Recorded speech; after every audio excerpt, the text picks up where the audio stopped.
Hey, what's up, everybody? It's me, Chalfie. I got my man T here with me tonight. Delvin is, he's dealing with some life stuff, as it typically is, in the whip. Either I got something going on, T's got something going on, Delvin's got something going on. I mean, that's how life works out sometimes. But it's all right. We're all You good. like you getting a July show. It could went down. Could went down. We was like, no July. Yeah. Then listen, it was very close to that. I mean, we were ready to rock and roll last week, and then I was like, listen. Um, one of my kids is acting super wild, so I can't do this. And then T was just like, take care of yours. And I said, all right, that's how it's gonna be.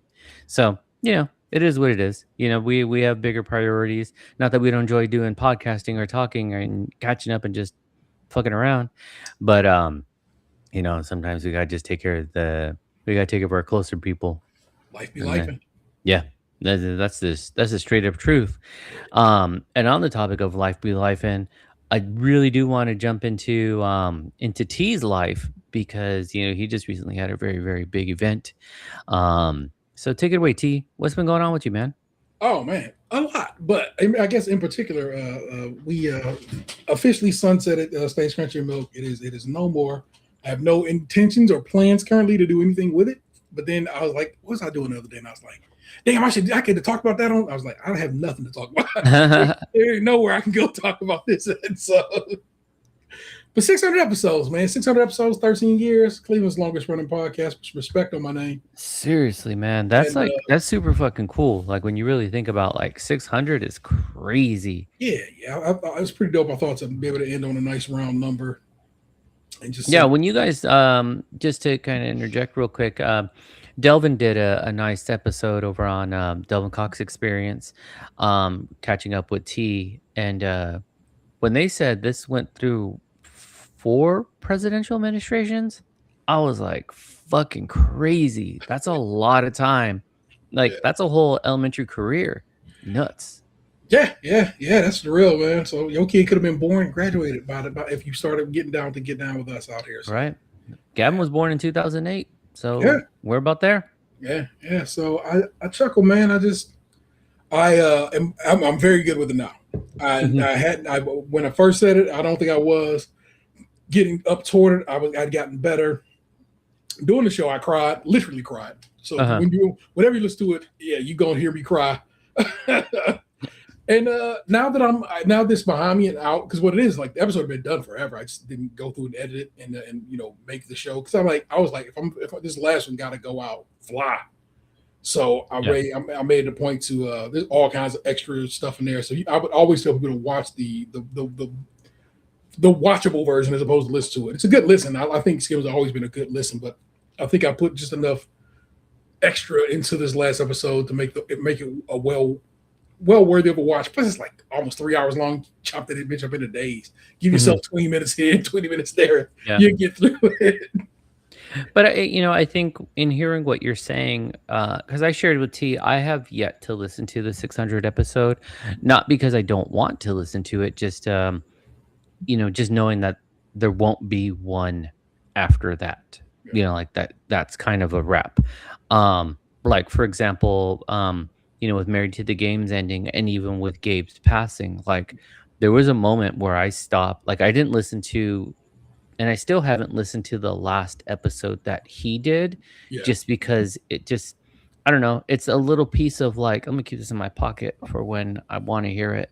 But I do like what you're saying in terms of like, maybe making it more of like a little mini series and kind of watching bits here and there, yeah, especially because I know you put effort into the art and not just like putting shit out just because. Also, I heard there's a wild ass Easter egg in there. Um, Maybe some alleged incriminating photos of people. I'm gonna leave it at that. I just think as a photo of a man who's well fed. That was if you are familiar with the term the itis, For real. man, it got your boy for real because that was a Slump. Black Thanksgiving and it fucking took me down. So, and I know Fowler's run with it. Every so often it creeps back up where I'm like, damn, you know what? But I ain't mad at it. It was a good time. Respect that. Respect the hell out of it, man. Yeah. But yeah, bro, that particular show has come to a close. I will miss it. I actually would. I've been trying to. I'm not trying to, but I'll remember. I'll go where and I'll be like, oh, that shit still says host up. I'm like, let me go ahead and delete that because I don't do that Mhm. anymore, and so forth. This is where it got a little chaotic. So I go and announce it. You know, what I'm saying? I do the last post I got there. Every baker that knows me is like, Yeah. oh no. I'm like, no, no, no, no, No, not that one. not that one. So much so that I finally was just like, because one of my homegirl Kim Goldfeder Clark, who was last year's winner of the Great American Baking Show, I was like, girl, I'm just gonna make a whole new Instagram, which I told you I wasn't initially gonna do for KP. I was like, I'm not gonna do Right. any more meta Mhm. bullshit, but it was just enough bakers that hit me up concerned. Yeah. I was like, okay, let me go separate these. Well, two. remember, I think I don't know if we were just if we had spoken off air about this, but I was like, I recommended like starting a fresh account too because I'm like, you don't want to cross the wires. Yeah, Have the well, miscommunication you end up having where you're like, oh yeah. shit, no, let me talk to people's real quick. So KP has its own Instagram now. I will try to remember to put it here in the show notes here before you get this. Well, I'll do it before the night is over. That way it'll be in there when you do Yeah. the editing. So it'll be there. And it's nice. And what's real nice about that is I get to go see which one of these bakers is down with the down for real, for real. Let me Mhm. tell you something. I go in there, I check my little follows. I have not put it on my phone. That I feel Okay. real. So I'm like, I'm not gonna be doing this. But every now and again, I'll type here on the computer and go to check it out. And Yeah. I'll be like, okay, that baker follow. And it's like my British baker follows who are like I'm super hyper fans of. I'm like, hell yeah. Yeah. My man Jurgen followed us. Which is like, Nice. if you know Jurgen, man, he's like super important to our history on that show. So I was like, hell yeah, man. So I'm like, cool. So That's what's up. I need again, I'm gonna give you the link to everything, all the socials and the YouTube stuff like that. I need that YouTube to start doing a little bit better. It's just because it's new, Mhm. it ain't got no followers.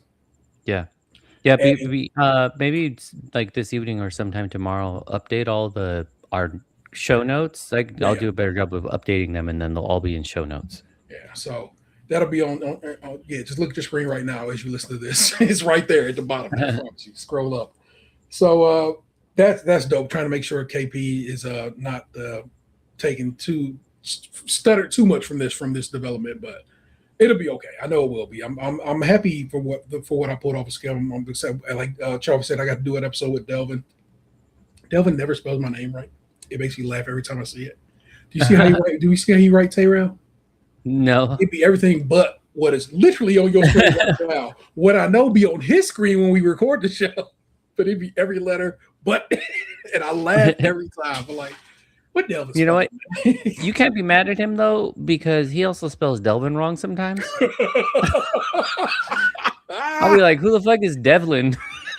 It's literally your name. What are you talking about, man? It's okay. It's okay. So it ain't personal. Oh no, and I never take it as such. I just always laugh. I'm like, where did he get that from? Where did this spelling come from? Which speaking of spelling too, you get a little question rattles in your brain. The fact that you're TEE, at least to me, but not the letter T, because then I'm like TEE is a shirt, and so then I'm like, why is he T like T-shirt and not T like T I for don't the think name? I don't think I appreciated the letter on its own. Mhm. And I didn't want to be T as in what I'm sipping now to keep my throat here talking. So Gotcha. my other option, double up that E. Yeah. So Yeah, I see, did. so I was just like, okay, because in my mind, I was like, what, you got no respect for Mr. or the bone steak? Like, no tea? That's what it is, Mike. So Right. that's how I get down. Possible And no, show don't- title, The Bone the Steak. bone steak? No. You just write this Also, down. I don't appreciate it. I don't eat steak. So no, I have no real appreciation for it. Yeah, but I mean, Mr. T had people, He is did your pick mother me. treat her right? Treat her right. You know what I'm saying? Word to my man Lawrence Tiero is, I believe, why Mr. T is Mr. T. And he's still on these streets, right? Oh yeah. Mr. P is Yeah. still alive as far as I know. You know what I'm saying? Still Yeah. on her, so he be kicking it. No, he kicked it with Reagan. But that's because he was against drugs. So I'm gonna let him get that. I don't think he kicked it with Trump too much, but nothing like that there. Yeah, I think that, I'll give him this. Times were different. Different time, different time. You know? And in fact, there was just actors hanging out with actors because Nancy and Ronald was actors, and Hollywood sometimes be Hollywood. And so. Oh, you mean Throat Goat Nancy? Isn't that the wildest thing we shouldn't know? Right, for real. We are fully aware. That shit is crazy. Like, I was like, because then you see her and she's, I mean, as far as I didn't know her in her fucking movie career, but I was like, oh, she was just a grandma ass bitch. You know, like always with the hair and the fucking suit. And I was just like, oh yeah, that's grandma. And then when you're just like, oh no, man, she was chomping on dongs left and right. It's like, what? Fuck. And getting passed around too, like, oh man, you gotta get hit of this. That shit's that's crazy, right? Like again, why do we know that? Right. Seriously. And add in too, nobody said no. There isn't anybody that's like, there was no denying of this. Respect the dead, none of that. Like, come on, let her legacy live. They were just like silence. Okay, yeah, sure. So some people were probably just reminiscing in their brain. Right, seriously. Maybe she was just like, hey, name rings bells. What do you want me to do? Rings balls. Rings bell ends. Like, I don't know. Possible show title: Rings bell ends. Oh my god! But I digress. Back to the show. Like, how did you get everyone together? Oh, so initially I thought, because for those of you who don't know, there's like generations to the show in a sense. Truly thought we were about to go downtown to record it back at one of the spots we used to record where we did lunch at. Mm-hmm. So I was like, all right, y'all, what time y'all want to meet up? And then Aunt was like, no, man, we got to do it at your house. I'm like, well, I understand why we do it at my house. It's convenient and blah, blah, blah. That's where we started at. But I just figured we was going to go do that shit downtown. I was prepared to do it. But then they was like, no, we do it at the house. So I had when I first told people it was going down, I reached out to founder and former co-host Adam, and was like, hey, man, we sunsetting again, man. I'd love to have you come through for the last episode. And he goes, I will be there, man. And so I just kept him up abreast of like, all right, I think we're going to do it this day and blah, blah, blah. Just try to keep him in the loop about when we were going to do it. So he a man with kids, a wife and stuff like that there. So, we got to give people as much runway as you can. And I did, and he was already in and so forth. So that was dope. I'm glad to have got him back to do that episode and be a part of what we were doing. So love that. And I don't know. Just a real good episode. I had Gabe called in because Gabe wanted to try the Oreos with us. You know what I'm saying? So that's in there. I'm sorry if this is spoiling an episode for you. I'm saying this is my last episode, but to me, hey, I got to have him on. Gabe's sister called in with a little voicemail, just like you. I had people calling voicemails. She called in with a voicemail. Okay. So anybody who had like been a host of the show basically got in. Now it's pretty dope. Nice. Yeah, man. So, I don't know. I really, I think we sent it on its way as only we could, and it was very nice. I had it set up going out live, but it turns out I had not turned the mic on. Oh shit! No, it turned out good because we were recording on my, I got the mobile set up. Yeah. So audio was fine. We were gonna be great, but if you were trying to watch us do it live, you would have saw us. You just wouldn't have heard anything. Yeah, it was just a rush. I ran over here because I initially wasn't going to film it, but now I was like, I don't know, man, I can just drag this, smooth the tower a little bit over here. This camera will reach. I'm like, I'm gonna do it, and I set the shot up, and I messed with the shot a bunch, and I got a really clean shot, and I was like, all right. And then I didn't think to switch the microphone to the camera's microphone. Okay, because that's what the mic would have been because we were using everything else over Yarn. So that ended up being fine actually because I ended up having a video and I just had to link the sound up to it, which is great. And I knew that, and so we prepared for it, and we just we just did our little clap off, and I'm like, there we go. When we clap off, I'll just line it up. So I ended up making for it easier production that way. But Vanessa was down here with us shooting B-rolls, so I had a bunch of not a bunch, but I had enough of additional angles to use, and so like I said, it's a fun edit. It's a very I think. I don't know, man. I think you'll watch and be like, okay, this is not boring to watch. You know what I'm saying? It's not just a static shot of us. it moves around. It's like, we have segment intros and all that good stuff and so forth. If everybody who called in, I tried to put a picture up of them and so forth and do a little tweak to it or so forth. So I mean, I think, like I said, I think I took real good care one last time. Mm-hmm. Yeah, and I very much am happy with the results. Happy to have done it. Happy to have sat down with Delvin to really kind of go through it and give it a little postmortem. You feel me? Yeah. Yeah. And you had to do the HBO shows always have their like companion podcast, but this was like companion podcast to the podcast. Yeah. And that's nice, man. What makes me happy about this though is that it ended with like, in a sense, like on a positive note. Yeah. Like, it wasn't like people are still beefing and people ain't getting along, or, you didn't reach out to, like former cast and they're like, man, you could eat a dick. I ain't doing this. Or, like people came together. And I think that's a really nice thing, because I mean, one, it wasn't a problematic show. Really was like, I mean, the reason why I listened in and, appreciated it. I mean, what got me hooked in the beginning, as I've said, I think I might have even said in the message, was just being that sort of fly on the wall. It was like, it was so fucking weird that you guys recorded like in a food court or wherever it was. And it was just like, so I always envisioned like that I was just a table over, I'm talking to my person, but I'm just like, you know what these motherfuckers are talking about? Like, oh, that's crazy. I did have Voltron, or so you're an earshot, and it felt like that, but it also felt like it was people who appreciated each other's time and company, and that it wasn't just like, yeah, we work together. Like that's one conversation, but beyond that, like, nah, but I know your family. Yeah. Or I know your history. I know what you're going through. I know where you've been. I know where you're going. Like that type of stuff. So it wasn't just superficial. Like it had some depth to it. So it was like, that was the entry level. And then it was like, oh no, these fools be talking about things, So, yeah, I'm just super happy for you that you got like appropriate closure and not just, I mean, even if it was just you by yourself doing a last final episode, I think it would have been strong and emotional. But I think, in my opinion, for your soul, this is the way it needed to wrap up. I think it worked out real well, man.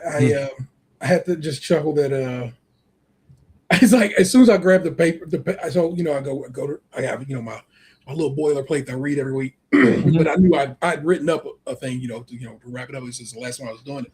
Like as soon as I pick up the paper, I'm like, oh, I'm gonna cry. And then like, it's like I grabbed a paper and I was like, oh, that's fucked up. How dare you define me like this body playing you? But it smooth took me out, man. And I love that. I love it. That even though I couldn't even try to hold it back a little bit. And then that's a weird feeling too. I mean, I've been kind of having a bunch of that lately too, where it's just like, God damn, I just want to have a fucking conversation and not like be like overwhelmed, where it's just like, oh, here I am. Yeah, just whelm me. Just put me in the middle. Yeah. I don't want to be over, under. Or under. Just, yeah. Just whelm. No past tense. I just well. Yeah. Just well. Yeah. Just well. So. Bit by bit, baby. We're going to get there. Well, so you sunset one. Now let's talk about Creme. What's going on there? I'm just so proud of it, man. This we just finished the Great American Baking Show's 4th season on Roku. Where have had a good enough experience with all these bakers that every baker of this season wanted to come on and do the show with us this go around. So indeed, we spoke to every baker this year. And I had a great conversation with every one of them, a good time. A couple of people's internet and their mic situation was being a little bit pissy, but you know me, I can edit around anything. Yeah. I was just very proud of we managed that the PR team. I need to send you that PR company's information so you can tell me what you know about what you know about. Feel me? Okay. I got you. Yeah. Yeah. because it was just a wonderful team we worked with over there. Maggie Riley and her homegirl Reese was assisting out there a little bit on it, but got me every baker, set me up to record them in the order I asked her to. I was like, basically, I want them in order when they left. She's like, I got you, I can do that. Yeah. Set me up clean, and basically I just ran down the line. And I was like, that's so dope, and I didn't even know it. Because I hadn't watched all the episodes yet. And I was like, did she really do that? And as I watched the episodes, I'm like, oh, she did do that. So every people on my show that I didn't realize went home that week. And so I couldn't really chop it up with them about their experience in that regard. I'm like, oh, shit. So you left this week. What happened?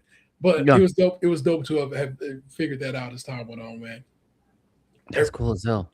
Wonderful bunch of bakers this go around. I'm probably one of the best American set of American bakers that I think we've ever had. Oddly enough, one of them is Australian, but also an amazing woman.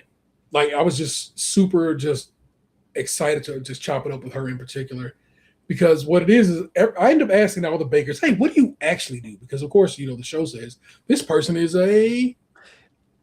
this. And then they'll be like, hey, I don't do anything like that. This is what I actually do. Yeah. Her in particular, they just said something like she was like, basically, I think they said she was in finance or something like that. Uh-huh. No, this woman is a founder of a whole ass corporation, has like 200 employees underneath her part of the corporation, all around the country handling business. I'm like, oh, she's like, I was really mad when they said that shit about me. I was like, I'm with you, because they disrespecting you. You so much more than they gave you credit for. And I'm like, she goes, I know, out here wearing designer dresses. I forgot the designer she told me about, but designer, because she had saying how she rocked this particular designer's dresses, but they won't let you say nothing because they want you advertising. Yeah. And then I was like, I got you on my show. You can tell me what it is. Yeah. Whose dress is this? And she was like, oh, it's whoever makes the wrap dress. Do you know who makes the wrap dress? I actually.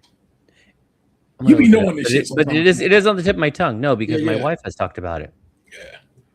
Whoever that lady is. Diane von Furstenberg. Yes. Yeah. That's whose design she's wearing the whole time. Let me tell you, if she was just in finance, she ain't wearing that dress. Exactly. Also, she probably ain't got no sense of fashion either. If she was just a number head, she'd be like, "Oh yeah, I'm mildly autistic, and so I just wear green every day." No, just swag the fuck out is what it comes down to. And just super sweet. She's Australian, but she's like also Filipino. You know what I'm saying? And I don't know, man. I just had such a good time talking to her. In particular, like for whatever reason, she is the one who has stayed on my mind. Yeah. So, which is probably problematic in one way if I thought about it. No, she made an impression on you. She made an impression. That's exactly what it is. Such an impression on me. It don't have to be freaky. Just be like, hey, homegirl's cool as shit. Yeah, what do you want me to do? Hey, man, I was trying to help you out.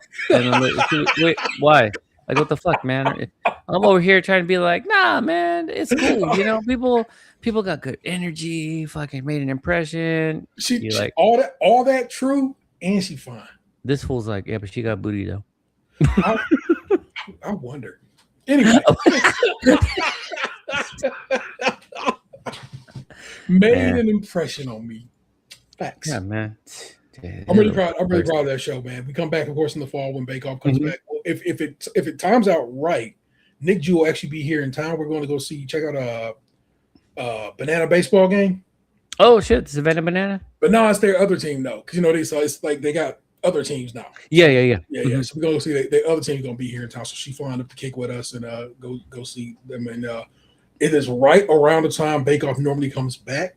Okay. So if that works out, we'll do one live, and I think that'd be dope. We can sit that'd be really fucking cool. I think I might just set it up and we'll just sit and watch it and record while we watching it. And I think that might be just I don't know. On some fucking was it Mystery Science 3000 shit? Hey, word up. I think it'd be a good time to do that because, like I said, I can set my shot up, and then we can just watch that shit. Yeah, and that one would just go through. You know what I'm saying? Go through the whole episode and just kind of kick it up. That'd be a fun one for Bake Off. Yeah, just a nice like fun one off. Yeah. So I support that, man. That'd be cool as fuck. hey, September's Cadillac gonna be in person, so get ready for it. That's right. That's right. Yeah, because you and Delvin about to come out soon. Now Delvin did have a little bit of a hiccup, and this fool was gonna, not his fault. There was just some issues where his flight got pushed, delayed, and he was going to be landing in LA at like fucking what, like 7:30 p.m. But the show was supposed to start at 8. And I was like, hey, you ain't gonna make it. But he got it sorted out. So it's like, all right, cool. Then every time you say that, it freaks me out a little bit. I'm like, let me go check my fucking shit. So let me go sign into JetBlue right quick, make sure we still good. Yeah, man, keep eyes on that because those flights do get bumped around every now and again. All right, so far so good. So I'm very, very that. Yeah. So of course, I get to see Daylight, Nas, and the Roots. Great, fucking fantastic. I get to see you and Delvin. Delvin for the first time ever. Yeah, same for me. Yeah, that's pretty cool as shit. I'm very excited for that. You know what I'm saying? LA, I've been to LA before. Actually, I've just been to Long Beach before. I've been the only part of LA I've been to is Long Beach, but I didn't know you this time. Yeah. And once again, I'm coming directly to Long Beach. Well, I'm flying to LAX and I'm driving to Long Beach. Yeah, we'll try to catch up on some things here and there too. You know. Yeah, man. So it's gonna be dope, man. I'm excited about all of this, bro. KP is great. Skim is gone. Long live Skim. You know what I'm saying? Yeah. I feel like I love that it kind of lives on through Creme Tissé, because Creme Tissé is spelled with a K because Skim was spelled with a K. That was just branding. That was just us keeping our branding across the board. And so I love that it survives. It exists because of that. And like I said, I have no intention or plans of doing anything Skim no time, but I'm wearing a Skim shirt right now. Yep. So, I got mine hanging up in the house. It just be on my heart and head sometimes, and who knows, man. Like I said, it was a big part of you for a long time too. A very long stretch, bro. I got divorced, and then my children's mother passed away in the time in the midst of me doing this show. Life happened. Both my children have graduated. Yeah. During the time of this show, life has lifed during this show, man. And so I very much will miss it, and respect due to Stays Crunchy and Milk. You know what I'm saying, Crunchy, of course, definitely. And honestly, I mean, there's 600 episodes. Go back to fucking episode 1 if you ain't never listened. It's definitely worth listening to. I think so. Although you can't go back to episode 1 because it's not available anywhere unless you go on the Patreon. There you go. Basically, it starts at like episode 200, and that's basically because we used to do a bunch of music stuff in the show and stuff. And Spotify was weird. Yeah. Sorry. But definitely you got like 400 of them. Yeah. Was there anything else you've been up to besides just kind of balancing that shit out? I got some good to great, but we'll get to that later, man. What's been going on with you, bro? You got a lot on your plate, bro. You've been crushing. Man, it's been wild. I mean, wrapped up the school year, and so it was like, okay, I was just glad to fucking just close out the year. You know, had a really fantastic like 6th grade promotion. The kids fucking loved it. The parents loved it. Maybe about 3 days before the promotion, we had this random parent come through who was like, hey, I'm not asking for money. I'm not asking for anything. I just started like my own like sort of balloon service company. Can I put some stuff up? Can I decorate? She's like, I don't even have a 6th grader. Can we just, it'd be like mutually beneficial. She's like, I'm not going to plaster our name all over the place. Might be something just down in a little bit of the corner, but I'd love to put some arches, some photo backdrops, some things like that. Fucking lady came through. It was beautiful. Parents were impressed. So it was like really, really amazing. And then it's like, it didn't cost us a dime to support her or to promote it. And so it was just like, cool, you're doing this service for us. I mean, it's kind of like we have a family who, when we have like school events, they bring now it's all cleared through the district. So we're not doing anything out of line or inappropriate. But they got a food truck. And they bring their food truck, and even off of that, they usually give us a percentage of what they made, and but it's advertisement for them, and they've fucking blown up. And so, so then because they'll not only do their food truck, they also like cater parties, and they'll be like, oh, we're doing this Ladies Quinceañera, we're doing this one's party over here. The benefits, it draws people into our activities, and it gets them more community support. So end of the year, it was strong, but like I said, I was fucking tired. And then I think my last day of work, Gavin, he graduated high school. And so that was a really like fun experience to kind of just see him go through that and just think about like all of the progress that he's made like over the years. You Did you know, cry? just did I? No, I didn't cry. Just more proud, you Okay. know, because it's like, just, as if you ever listen to this or if you listen to games we don't play, just years of me and my wife trying to raise our son, this dude's a lot and has always been a lot. And it's just big emotions all the time. But to just see him get to the point where it's like, you know, um, he finally has like a group of friends he hangs out with. He's like more social. He's doing things. He's like, he just, just to see him grow is like, all right, good. You're in a place where I think you're gonna be okay. Like I think you're gonna have a life. And I think it's like every parent's worried, like, did I set my kid up? You know? Um, but it was funny because it was like, leading up to the graduation, he was just like, all right, we're gonna get in, we're gonna get out. I was like, you gonna kick it with your friends tonight? And he's like, no, we'll go home. And I was like, listen, you're fucking dumb. Like, you're gonna go out with your friends. Nah, man, I ain't doing that. This is stupid. Blah, blah, blah. Just but also my son is extremely oppositional, so he ain't gonna listen to me. Um, so once it was done, he was like, I want to take pictures of that person. I want to take this pictures of this person. I want to do this and that. And then he's like, can you take my stuff home? We're gonna go to this party. We're gonna do this. And I was like, I fucking told you, dummy. Like, I don't know why you gotta tell me no. Like, just be safe. Yeah. Like, just be safe.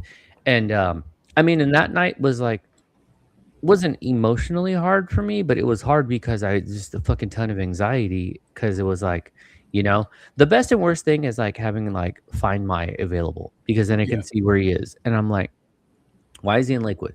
Why is he in Bellflower? Why is he in Cerritos? Why is he at the beach? Why is he like what the fuck are you doing? There was one point where it was 5 in the morning and they were out in San Pedro, like along the ocean, Yeah. and I was like, okay, so someone's dead because the last thing you want to see at 5 in the morning is that the phone hasn't moved and it's near the water. So someone got clobbered. Fucking great. So I messaged him. I was like, everything's good. He's like, everything's good. I was like, okay, good.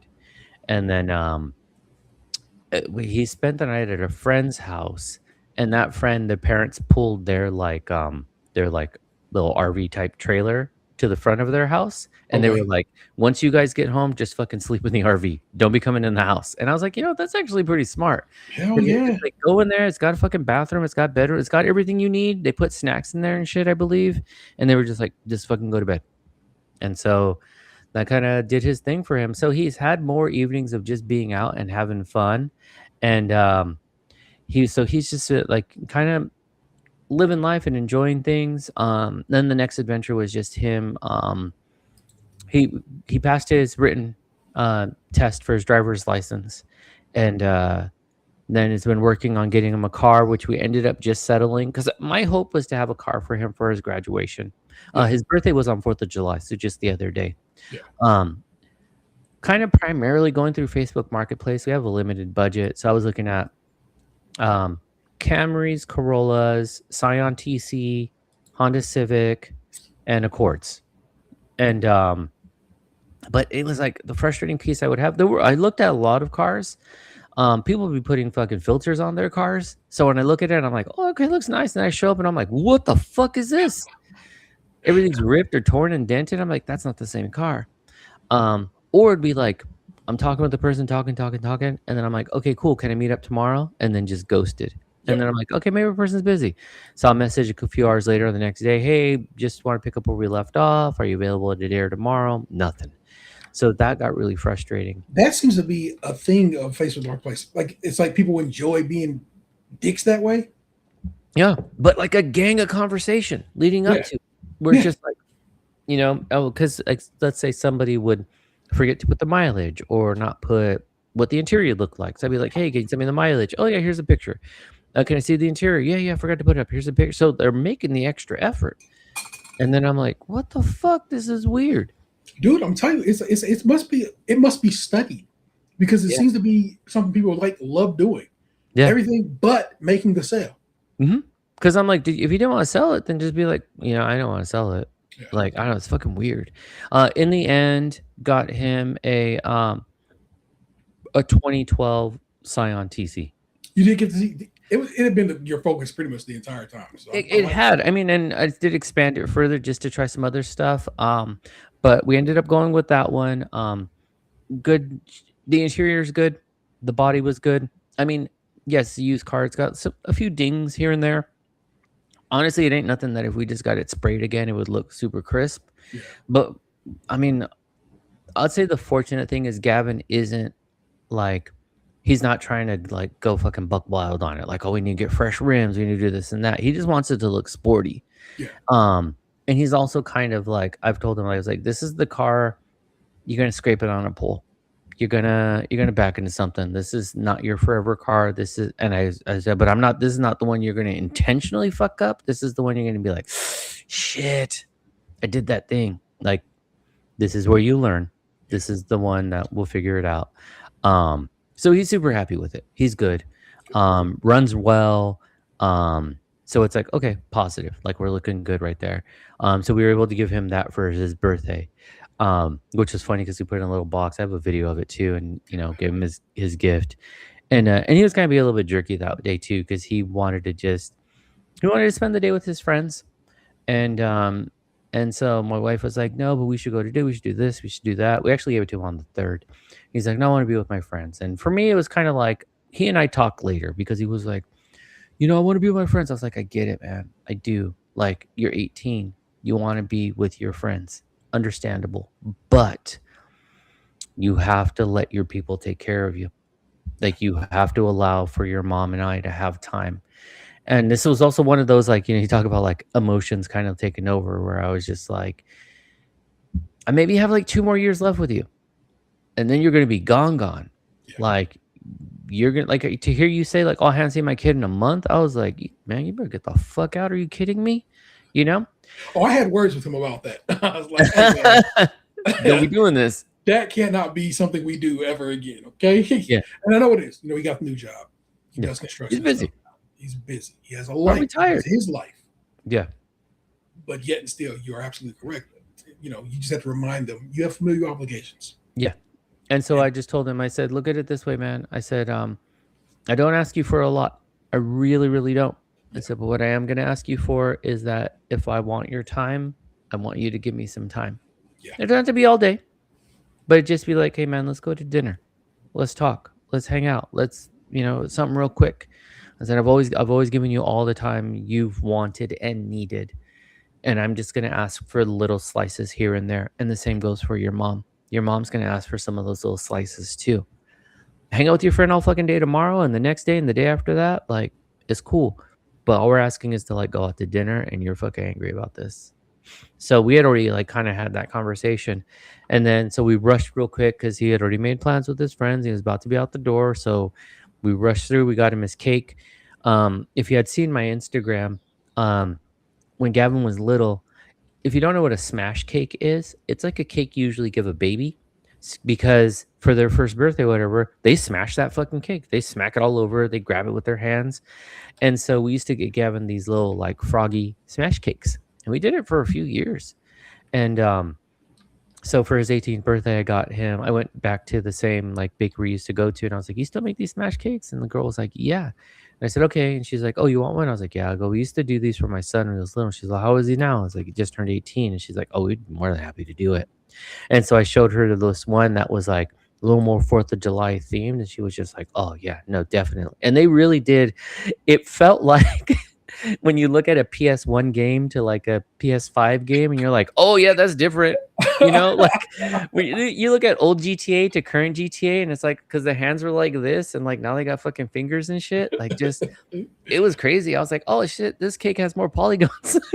Look, y'all really advanced over the years. Yeah, damn, man. Fuck, is this bitch articulate? Like, this is crazy.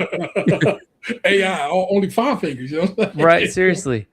And so it was just, so with that, we got him his cake and just, took some pictures real quick. But I give him, he opens his thing because the car wasn't parked in front. I actually had it around the corner. And so when he opened it up, he's like, oh, shit. Like, yeah, you job turkey, come your ass home. Yeah, I was like, they gotta be a fucking dick, man. Like, this could have been a much more pleasant day. But then we ran around the corner, we picked it up, we drove it back to the front of the house. Um, now, and then I think it was the day after. Yeah. Probably was the day after or was the day before. I could be mixing up the 2 days. Lucy promoted from her middle school, so she'll now be a freshman next year, and so that's just a whole new experience too. Because it's like it's kind of weird because she's leaving old friends, Yeah. but she's reuniting, or she's leaving new friends, but she's reuniting with old friends because her elementary friends and many she still hangs out with, and they kind of broke apart, and they might see at a Halloween that back together. And so it's almost just like it's just really neat. Like it's almost like they took a little like 3 year gap and now they're back in business. So a few of them like were together for like 4th of July. They've kind of just been spending more time and stuff like that. But and right now she's at her folklorico dance because she's about to have her big performance in like 2 weeks or so. So now she's doing like 3 practices, 3 nights a week. Um, so she's just been real fucking busy, like on the go. Yeah. And just kind of trying to keep her together. We're trying to keep her on a schedule too of just like, hey, before you jump on your phone, like you got to do some things. Like you got to at least be active for like an hour a day. Yeah. 2 30-minute blocks, 1 hour. I set up like a math class for her so she can go do that. Just trying to keep her like active and busy. Now we do understand too, like if like for example, her friend hit her up today and was like, "Hey, we're gonna do some shopping with my family. You want to come?" Then it's like, okay, you're out of the house. Go be with some friends. I just don't want you fucking like in bed all goddamn day. You know, um, and then just kind of been working on rearranged her room. Gavin's room used to be like tennis ball green, Okay. and I wanted to paint it a few years ago, and he wasn't like ready for it. But finally, he was just like, "Yeah, we gotta do something about my room." So we got him a new like bed setup. Most of the other furniture is the same.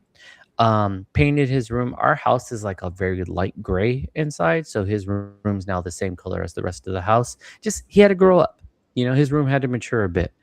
Um, and then right now his snake is kind of like living in we have like a little notch in our dining room. So the snake is right there, just chilling, Gucci. So if anyone's interested in a snake, I got one for free. You just gotta come pick it up. But it was funny. This man's snake. What's that? How you giving away this man's snake? He don't want it. I mean, that's a part of it too. This is my son forever till the day I die. Like very fixated on something, and then he's like, I'm over it. So when he wanted a snake, really wanted a snake, and I was like, dude, you gotta be responsible for the snake. And then he's like, I'm gonna take care of the snake. Da, da, da, da. I was like, listen, these bitches live for like 30 years. Like, you gotta be ready to this snake. When you move, it's gonna come with you. Yeah, it's a fucking snake. And then when it came time to fucking feed the snake, he was like, oh, I can't feed the snake. And I was like, God damn, did I just get a snake? Did I just get a snake for a snake?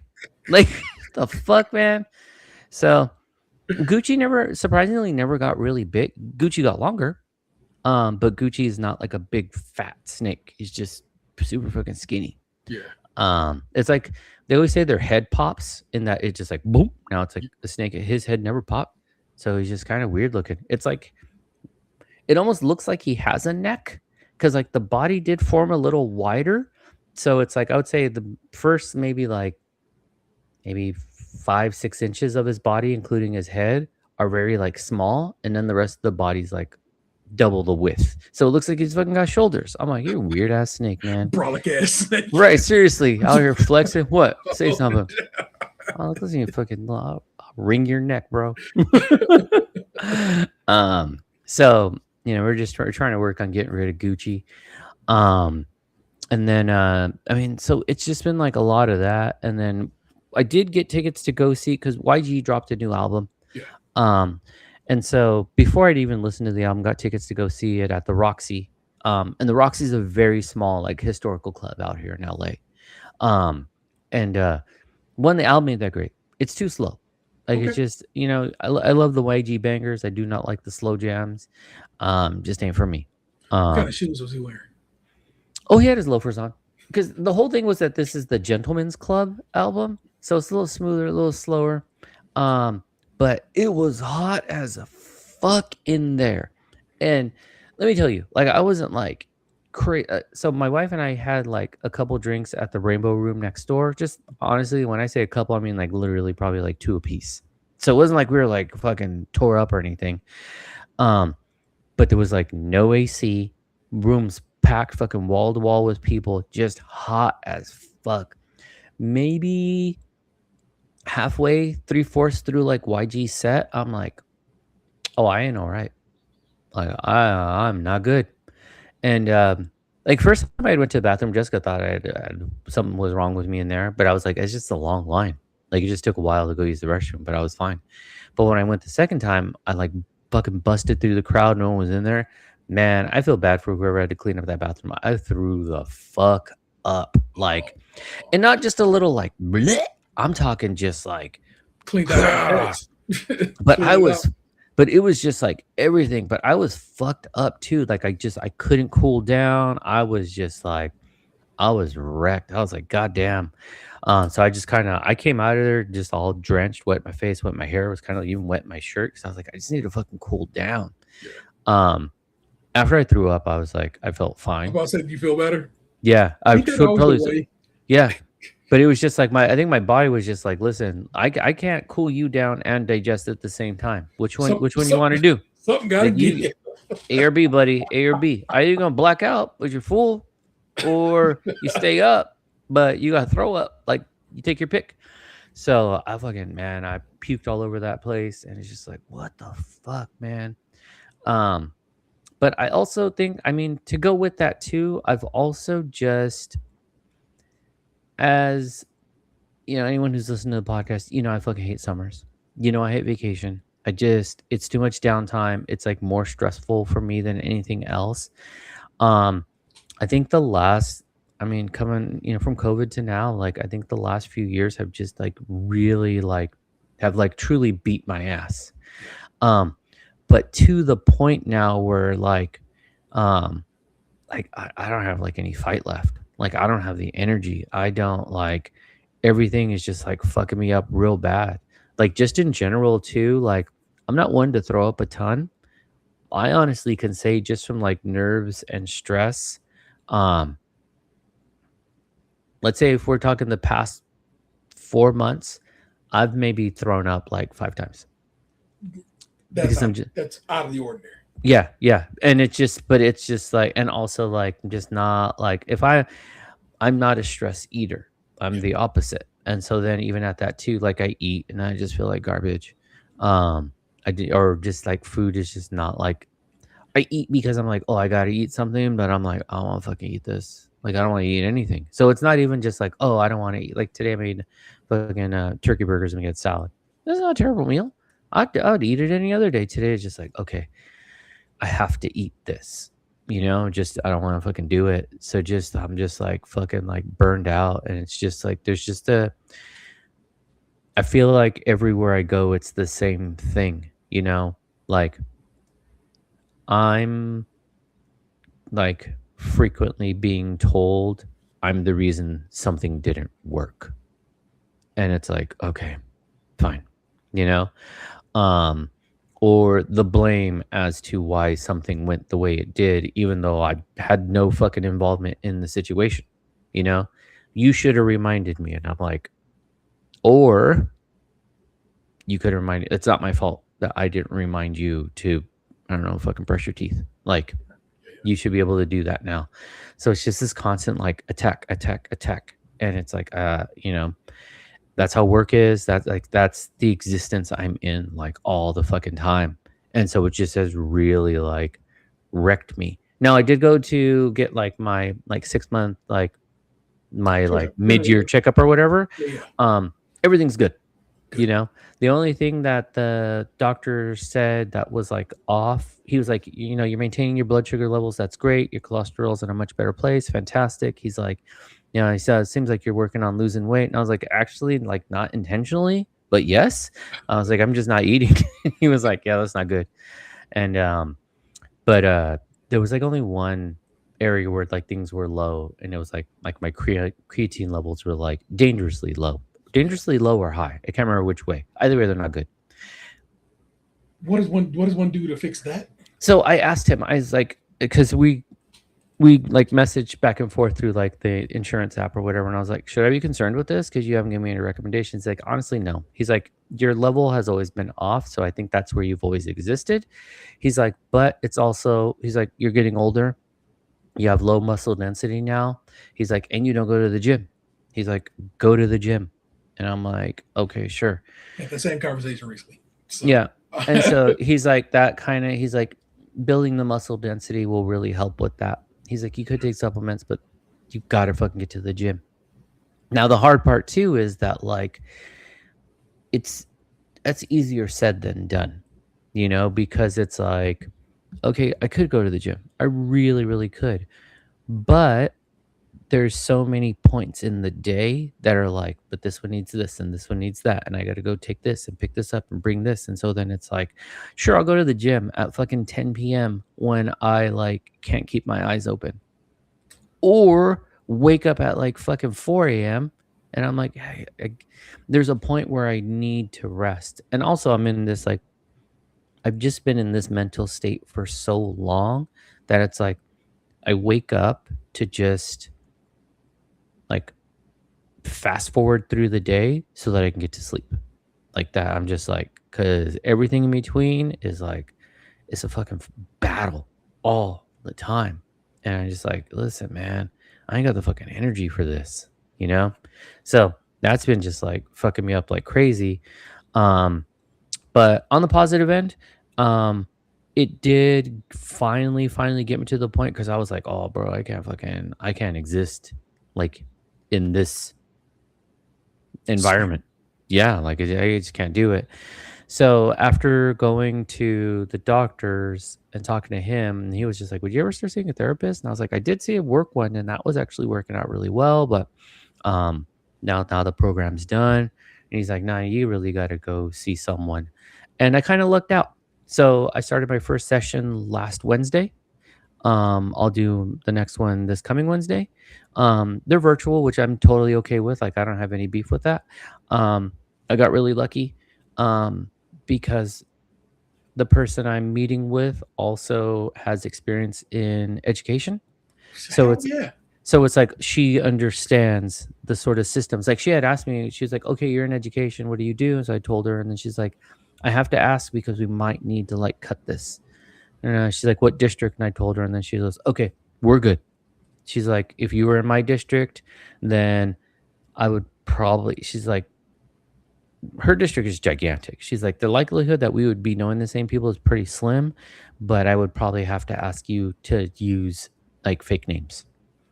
But if it was like, hey, we're in the same region within the district, then I wouldn't be able to take you as a client. She's like, but you're over there, so we're good to go. And I was like, cool. But I think I texted you and Delvin, like, she was asking me like what was going on, what are my experiences. And I really like, I have no issue talking to people. Like, if you want to listen, if anything, I'm always like, listen, I can't be trauma dumping on people all the time. So let me just chill out. But so when I was like telling her like, okay, well, this and that, I'm talking about like, my parents, my upbringing, this and that.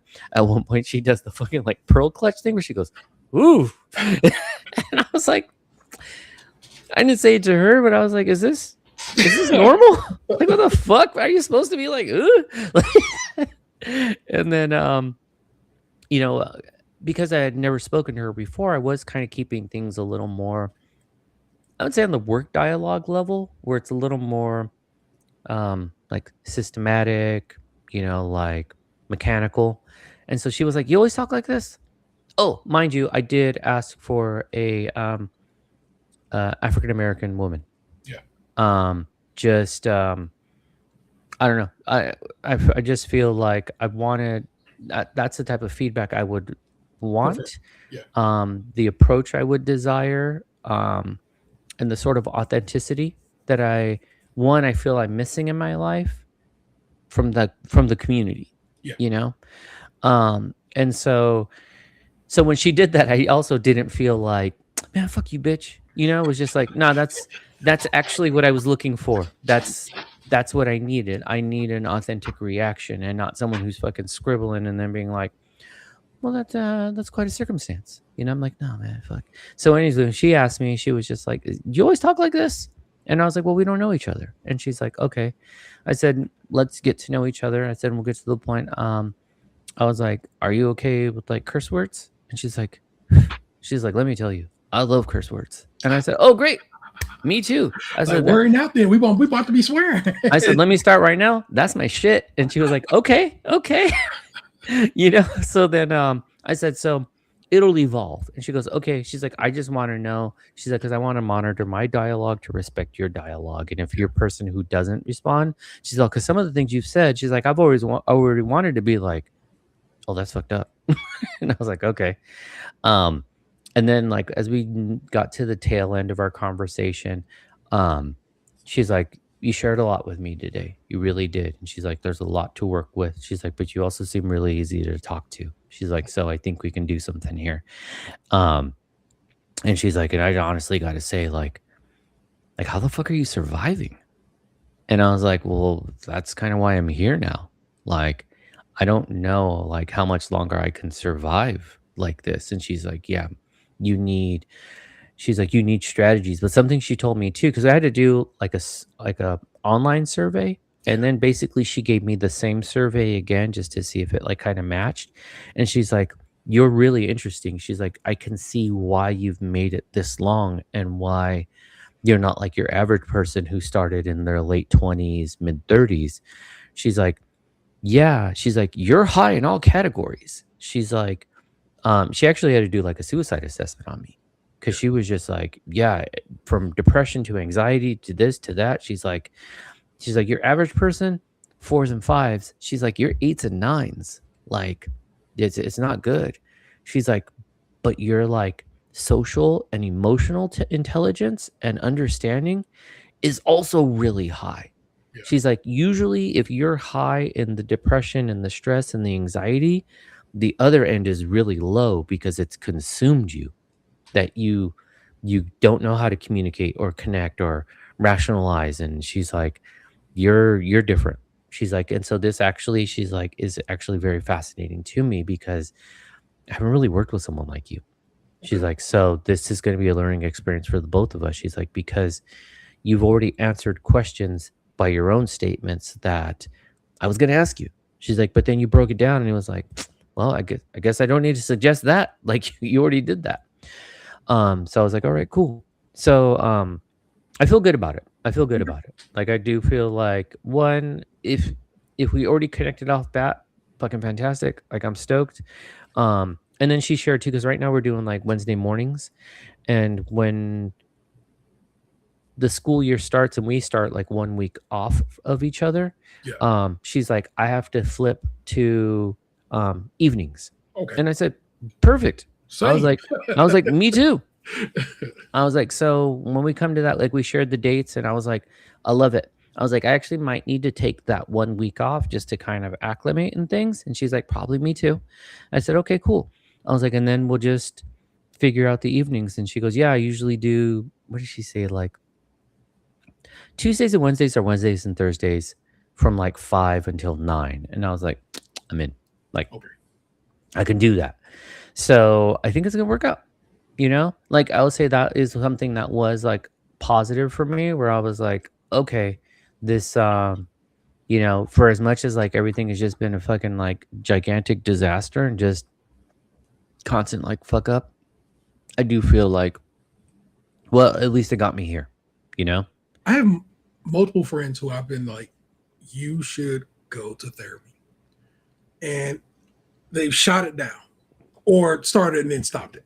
Yeah. And so forth and so on. And so I say to them, and I say to you too, I'm very proud of you for recognizing in yourself, like, I got to do something about this. I realized it came from your doctor kind of first, but you knew it. You knew it already. Yeah. And that was just a little push that you had to have because a little bit of the opposition that your son has is in you. Yeah. Oh, for Not sure. all of it, a little bit of it. Oh, no, that dude's another level. But you recognized it, and then you're like, all right, let's tighten up. Yeah. That's So, what it is to be grown at this point, man. It's just, we in these damn 50s at this point, and but I mean, just aside from that too, it's like ain't nothing good, and I mean that like in the truest sense. yeah, we are living in a real fucked up state right now, Yeah. and so it's like the world asks so much of us, and so then like I'm like I said again, I'm just glad you're recognizing yourself. Like, man, look, this you ain't gonna get me on no bridge. So let me go ahead and do what I need to do and try to get it. I want to tighten up, man. I respect it. Yeah, because it's like I mean, you hear the fucking nonsense all like fucking immigrants that take our jobs, this and that. I don't know what fucking job you're talking about. Ain't no jobs. Ain't no jobs. No fucking jobs. Like I was talking to a parent the other day. My wife and I were talking, and they were saying that their daughter had a job, left her job, has been looking for a new job for 6 months now, ain't got shit, and is having the same experience Gavin is having. He's putting in applications. We had one that we thought it was gonna work out, and they had told him we're gonna try to get you in next week, and then finally they were like, nah, we went with someone else, and it's like fuck, there ain't nothing. And I know I mentioned this on the podcast before when we started this job hunt with Gavin. One of the parents had said to me, like, that her child, like, this is a parent from my school, was just like, yeah, my kid ain't finding a job. But when you look at your Taco Bells, your Subways, your McDonald's, all those like initial level jobs, she's like, they're fucking adults. Like, they're 40-year-olds. They're people who lost their other job, need a job, and so it's almost like the workforce has shifted down. And so there's no teen jobs. Yeah. There isn't that like you fucking stroll in the Domino's and you got a job there. You stroll in the Little Caesars, they're like, nah, sorry. Like there ain't no job for you here. And I'm like, fuck, man. This kid ain't never gonna get out the house. I'm not forcing him out of the house, but I mean like he's not gonna have money for things, And so I'm just like, well, that fucking sucks. And then just people are just, I think because of it, people are just meaner. Like there ain't no patience. Just everyone wants to fucking fight you, and I don't know. It's just insane. So it's just like with that, we've just like this constant battling. I mean, even for myself, like I've always said, like I wanted to get into like a sort of adjunct professor like sort of position, because I also feel like at the college level, there's the theoretical they give you, but you actually have to be like you have to have your feet on the ground to see what a classroom is like. You need to be in a room. Like don't follow Facebook, don't shit like that. Like actually be in a room, and then you'd be like, oh, this shit's crazy. And so I'd love to give that back to newer, younger, like future educators to just be like, that's cute, but hear me out. Like, and not to shit on their dreams, but to just be like, for real, like you want to come see a school, come see a school. You can come see my school. I'll show you what it's like. But you have to see it so that you can craft your brain, because that's why we have so many young teachers who come and the 3 to 5 year span, they don't last because they're like, this shit was hard. It's like, yeah, I know. But they didn't teach you that parents blame you as to why their child doesn't sleep. Like parents don't parent anymore. Yeah. And just, you got to be like, you got to get thick skin. It sounds unfortunate. But so shit like that. And so I say that to say, so then I start looking for like, I need a second job. Like I have a decent paying job. I need a second job. Ain't no way I'm gonna pay for these fucking kids to go to school. Like having to pay to get Gavin a car was like, wasn't a ton of money. It wasn't fucking a super expensive car, but it still took out of the savings. Yeah. I always tell my wife, money's got to come from somewhere.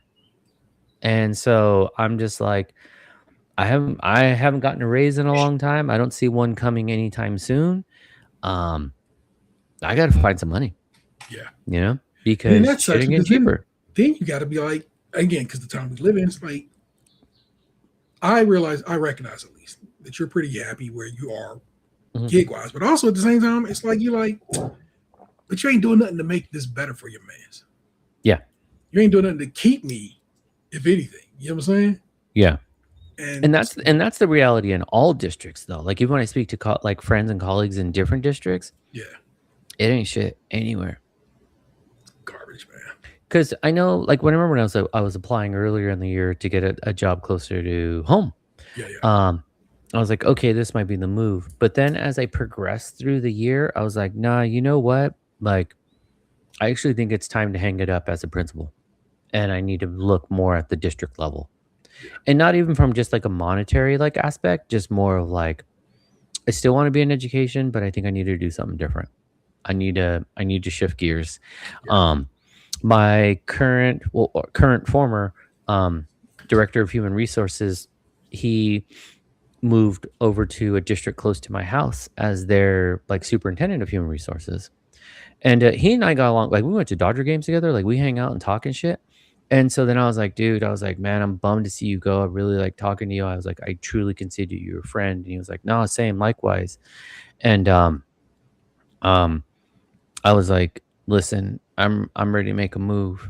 And he's like, all right. He's like, give me some time to look at your what your future school district will be like. And then once stuff starts opening, I'll start giving you a call. I was like, all right, bet. Let's make it work. So it's like I think that's just the move I gotta do.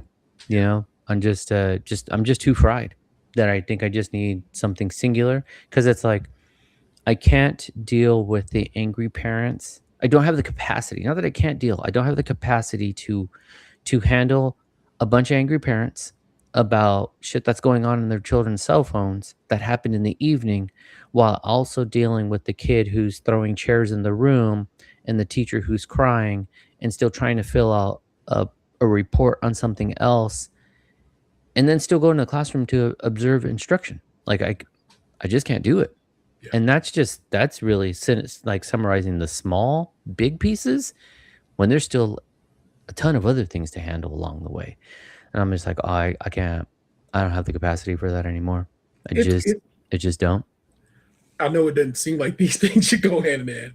It's Mm. how I had to come to a conclusion to be like, this show must end. Yeah. You've come to a natural stopping point. Mhm. Recognize it in full. It's just time. So now you Yeah. start putting in the work to begin the transition. Yeah. And there Yeah. you are. I mean, just start singing some fucking Boys to Men, end of the road type shit. uh, one positive, and I really thought my summer was going to go more in this direction. Yeah. So I have this friend. I've talked about him in the past. He's like currently he's a roadie. Um, right now he's out on tour with Shakira. We connect here and there. We've been friends since like high school, and so he was out here like right during like my first week off, and so we connected and we were talking, and he was like, hey, I gotta go to a post office, and I was like, yeah, sure. And so he's got this looking black envelope, and I was like, dude, you shipping drugs? He was like, no. He's like, I picked up a new hobby, and I was like, I'm looking for a new hobby, talk to me about it. And so he's like, I got a couple of vintage cameras. He's like, and I'm starting to take pictures. And I was like, I'm fucking into this, man. And he's like, yeah. He's like, I like it because I have to focus. I have to learn the device. He's like, the phone makes it too easy. But button, button, button. It does all the auto adjust and every. He's like, but the mechanical of like knowing the speed and the light and like how to take it and determining which film you prefer. He's like Yeah. all these things. He's like it's very very technical. He's like but it's very very soothing because you just do the thing. Like when you're using a mechanical camera, he's like it's not instant. So you got to anticipate the shot or you have to set it up. He's like you can't crop it. It's done. And I was like, you're right, you're right. And so I was like, okay, like let me see some of your pictures. Talk to me about it. And so he's got like three different types of cameras, and I was like, fuck, man, and you know me, I like to dibble and dabble in like different things, and I was just like, nah, this I'm into this. So I picked up the camera brand is Yashica. It's like from like the 70s. Um, it's the alternate name for it is the Peter Parker camera. Sick. So it's the little metal silver one that Peter Parker would use. So super simple. It's not overwhelming. Like you can make adjustments to it, but pretty much it's just like it's your entry level. It's your Honda Civic, if you will. It's gonna do the thing. It's gonna do it well, and it's gonna last a long time. But it's a one and done. You just buy it and use it, and you don't need to add fucking a ton of attachments. And they're dirt cheap too. Like they are not expensive. So then I told my friend, I was like, okay, listen, here's what I need you to do for me. I was like, because I'm actually getting overwhelmed looking at all these like on eBay and shit. I was like, so you have one, look through these, send me some, and let me know like if you were to buy them, which one would you buy? And especially now that you have one and you've had it for a while, which one? So he sent me about 5 different ones. I ended up getting one that came with like an actual like original like leather case and stuff like that. Because then when I looked at the cases and whatnot, it was like this is actually cheaper than if I were to buy it like pieced out. So it came like 2 weeks ago, and I just because life has been insane, it's just been sitting. Like I barely took it out of the box today. I'm hoping sometime soon I'll be able to get around and like snap some pictures, but but like I say that to say like in the beginning was just like my intent was like cool. I'm gonna get this fucking camera.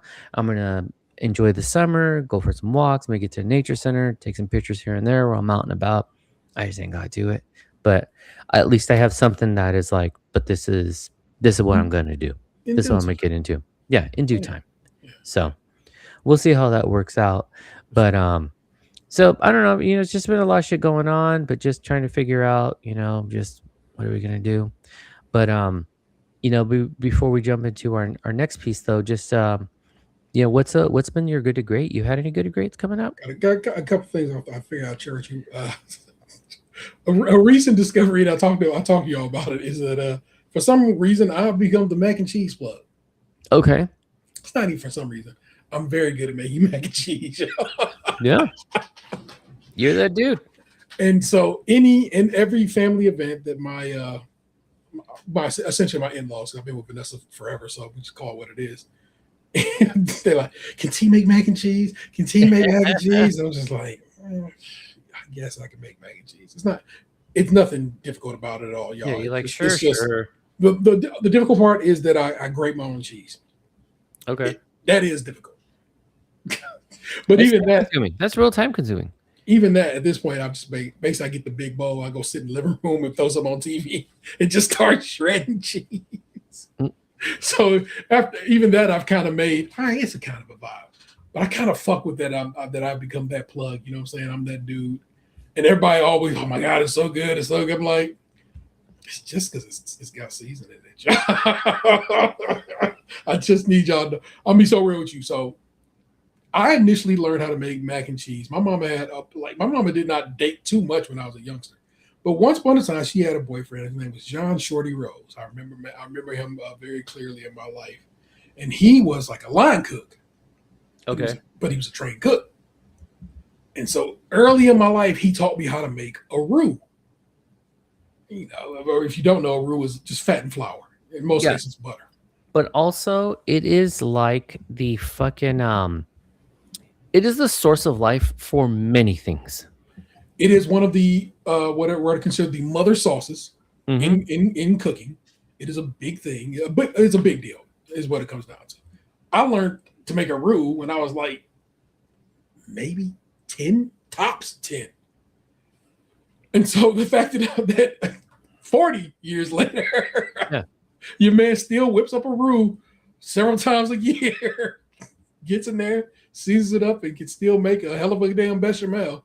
Yeah. Because basically that's the secret. If you ain't know, to get a damn good mac and cheese, a damn good lasagna, and many other things is I don't know. It just kind of touches my soul a little bit in a real special place. And it's like, it speaks to me, man. I like that. I like people like what I make and enjoy what I cook. And I like that I've gotten it pretty much to such a point that I'm like, that is good. I eat my own shit and like, that is tasty. Thank you. Respect due to me. So, but I hear what you're saying though, because like, I think a lot of times when people make mac and cheese, they rely too heavy on the cheese. Cheese is important. For sure. But what I'm trying to say though is that like they rely on the cheese to provide like the balance of flavors where it's like it's not more cheddar. It's not more of this and that. This is where you have to learn how to use seasonings because they brighten the corners. Yep. They bring a little more out where it's like it's not to make it spicy. It's just like gives a little more zing, gives a little more like I don't know, just flavor. And Yeah. so it's like when you like a good mac and cheese, it's like it's not because of the cheese. Cheese is a factor. It's the paprika, or it's that other element in there that's just like you don't notice it, but it's enough to make the sharp cheddar sharper or brighter, or you know what I mean? Salt your damn water, people, when you boil them noodles. Tell you right now. Salt the water, taste it. Does it taste like the ocean? Then you salted it correctly. Then drain them bitches fast. Don't let them sit in that salty ass water because you're gonna ruin the noodles. Just letting you know. Just giving you the techniques. So what you're telling me is next show title is Salty Nudes. I'm just the fact that I want you to do this. I want you to salt your next time you whip up some pasta, salt that water, and then just eat the pasta a little bit. Eat on just the pasta, no sauce, no nothing else. Is that pasta hitting? Is it tasting mighty good? It's different. Yeah, it's properly salted. You've done what you need to do. I mean, that's what it'll change the game on your fucking plain ass butter noodles. Exactly. And I love that. Because when you have like just plain boiled noodle, it's like the noodle is cooked, but it ain't the same. And it's not like the noodle comes out salty. It's just, I don't know. It plays different. It's salted. Yeah. And then second, man, I got to go to my kid, technically my first Pride parade. You know what I'm saying? I got my queer son, you know what I'm saying? Mm-hmm. And he was like, I want to go to Pride, and it's this weird. And oddly enough, in Cleveland, it's the first Saturday of June. But I was just like, I'm down for the get down. I'm definitely down to clown. Yeah, let's go. And so we got to go be a part of that situation. Then I didn't just be part of it. Toward the end of the parade, they're like, all right, if you want to march for Pride and whatever, so on and so on, come on, get in here. We have to go march in the damn parade. That's what's up. It was so dope, man. It's just such a fucking wonderful experience. And then like after, I'm like, so I got my kid. I got his girlfriend's there, and then she brought a homie too to just I'll be a part of it. Every one of them are walking. Each one of them has a flag because they represent something else. One of them is non-binary. One of them is a lesbian. Mm-hmm. Then of course my trans son. So they each have their own individual flags, and they're walking. And I took a picture of them walking together as they walk off, and like they're each having their own little letter in the alphabet, you know what I'm saying? I was like, hell yeah, man. But that's so cool though, because like you in the truest sense, you get to be the ally, and then you also still get to support your child. Yeah. This would be the same as like, oh, I'm going to because what your kids do, was it choir before? Yeah, you still get to show for your kids. You like, even though the high school and school days are done, it's like, no, I could still be there and be there for you. Yeah. Like in many capacities. I don't just have to wait for the quote unquote big events, marriage and shit like that. It's just like, no, man, like this is who you are, and I support you for who you are. Like I'm super happy about that. So we get done with that parade, right? And I'm sitting there like, God, I'm dying of thirst. Let me go in there. And we're at basically where I used to work at in that general area and facility. So I'm like, let's go get some drinks or some shit, man, and get some maybe get you off some food. And of course, my kid understands that I'm saying I'm going to feed you. But the other two are just like, well, I don't really got no money. And I'm like, did I say to you, the fuck are you talking about? Thank you. And it's like, and I'm like, and I finally just had to turn to them and say, I'm going to feed you. Yeah. I don't understand what was not clear about this. Yeah. But please pick out something that you want to eat and or drink, and let's go ahead and get it in. Yeah. I said, let's go eat. I didn't say, I'm going to eat, period. Like, no, let's. I got you. Like, I didn't eat. I just had a lemonade because I was just thirsty. I wasn't hungry in the least. Yeah. But I'm talking to my son about, I'm like, what the hell's that problem? They parents ain't like that. People don't move like that. Yeah. I have, and it's not that I'm trying to, look at me, I'm so special and such an ally. Yeah. But damn it, just feed your babies, feed people's kids, feed your kids and feed their kids. Yeah. I know, and I recognize footy. It is a time right now.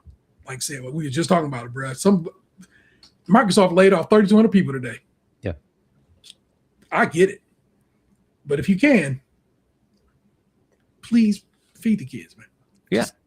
Just a small meal. It was nothing. They ate some like Philly cheesesteaks. Yeah. So And like to kind of fit into the story, and I guess this would be a similar good to great because I didn't have one. I was like, I tell you, everything's been shit. I ain't got no good to great. But hearing this in a very parallel way, um, okay, so I think in the last episode I talked about how Gavin did the fashion show yeah, and how like that was like a big hit. That fashion show group has really like blossomed into like a really good friendship. Um, so there's the designer, and then she had, I think, the 3 or 4 other people who were a part of it, Gavin being one of the models as well. Now they hang out. They fucking go to Knott's Berry Farm. They went to Magic Mountain recently. One day they spent time in like they went downtown LA and then to like Melrose to do some shopping. Gavin came home and this dude was fucking pissed. Shocker. But I felt his anger was very valid okay. because he came home and I was like, "How did it go?" And he's like, "We had a really good time." He's like, "But I'm so mad." And I was like, "Why?" He's like, "We fucking ate Chick-fil-A." And I was like, "Bro, what?" I was like, "You could have went here and here and here and I go, "You guys could have had an experience." And he goes, "Yeah, because they've never been to any of these places. They didn't want to go to El Compadre. They didn't want to go to Chopped Cheese. They didn't want to go to this. They didn't want to go to that. They didn't want to go. We're staring at an Erewhon. They've always talked about wanting to get this Erewhon smooth. It's right there. Go to the fucking Erewhon." No, they didn't want to go. They didn't want to go. He's like, so mad. And I was like, "I want you to know." And so I told him, I said, "The reality though is they don't have the experience." They go, "You've been fortunate enough to have the experience and to look past the Chick-fil-A and the McDonald's and try something different." So then a few weeks ago, he went with one like the girl who like was the main designer, and they went out hiking and stuff. And so he's like, "Hey, we're out here hiking." And he was like, "She wants to try chopped cheese." And I was like, "Cool." He's like, "Can you give me the directions to it?" And I was like, "Yeah, for sure." And then I was like, "How far are you?" And he's all, "We're about 50 minutes." And I said, "Okay, text me when you're 30 minutes away." And he's like, "Why?" And I said, I'll put the order in." And he's like, "Are you sure?" And I was like, "Yeah, man." And he's like, "Okay." He's like, "I didn't want to ask because we were out." And he's like, "I knew you would do it if you were with us, but I felt weird." And I was like, "It's 2 fucking sandwiches. Like, I care less. I want you guys to have a good time." The fucking chopped cheese sandwich at DTLA Bodega is delicious. Like the way they do theirs is fucking fantastic. So I was like, "Yeah, man." And so to me, it's like, and it's not about like you were saying, I am fucking balling. No. You think I want to spend $30 on some stupid ass kid sandwich? No. But it's like I wanted them to have, but you know what goes a long way and is priceless? The memory of it. Yeah. They pulled up, they got the sandwiches. He was like, wow, she loved it. She was like, "This sandwich is crazy." And I was like, right. And then around that time too, June 21st was Go Skate Day. Yeah. So I'd taken Gavin and his friend. So that was Father's Day, right? Yeah. And so we went and I took another friend out. There was like a fashion show pop-up thing. So they got some clothes. And then after that, we went skating and stuff like that. And it was another chopped cheese moment. So I got the food, and Gavin's friend's in the car, and he's like, at first he was like, "Bro, I'm not hungry." And which you can already hear in the voice where it's like, "Don't be stupid. Like you're starving, and I know You haven't eaten today." Yeah. You know? And he's like, "Nah." And so I was like, "Don't sweat it, man." I was like, "Tell me what you want." No, I don't have money. I was like, "That's not the question I asked you. I didn't ask you if you got money. I asked you, what did you want?" And he was like, "No, I'll take a chopped cheese." And I said, "Okay, now what do you want to drink?" No, it's fine. I eat the sandwich. I was like, "You're going to eat a sandwich with nothing to drink?" I was like, "Listen, dude, I don't want you to fucking die in the back of my car because you're choking on bread. What do you want?" And he's like, "I got Arizona." And I was like, "Yeah. Well, what flavor?" Like, these are small things. And so the kid ate like half the sandwich. It's a pretty decent size, and he saved the rest for later. And it was just like, yeah, man, like T said, feed the kids, man. Just fucking give them a sandwich. Just let them do their thing. If not, they're gonna be on Chick-fil-A. We don't want that. For sure. Because we know how fucked that corporation is. Right. But in general, it's whack food comparatively. Yeah. So go have fun, try new places. And so just, take care of these kids. But on the opposite end, well, sit on down and tell me what's up with that. Ooh,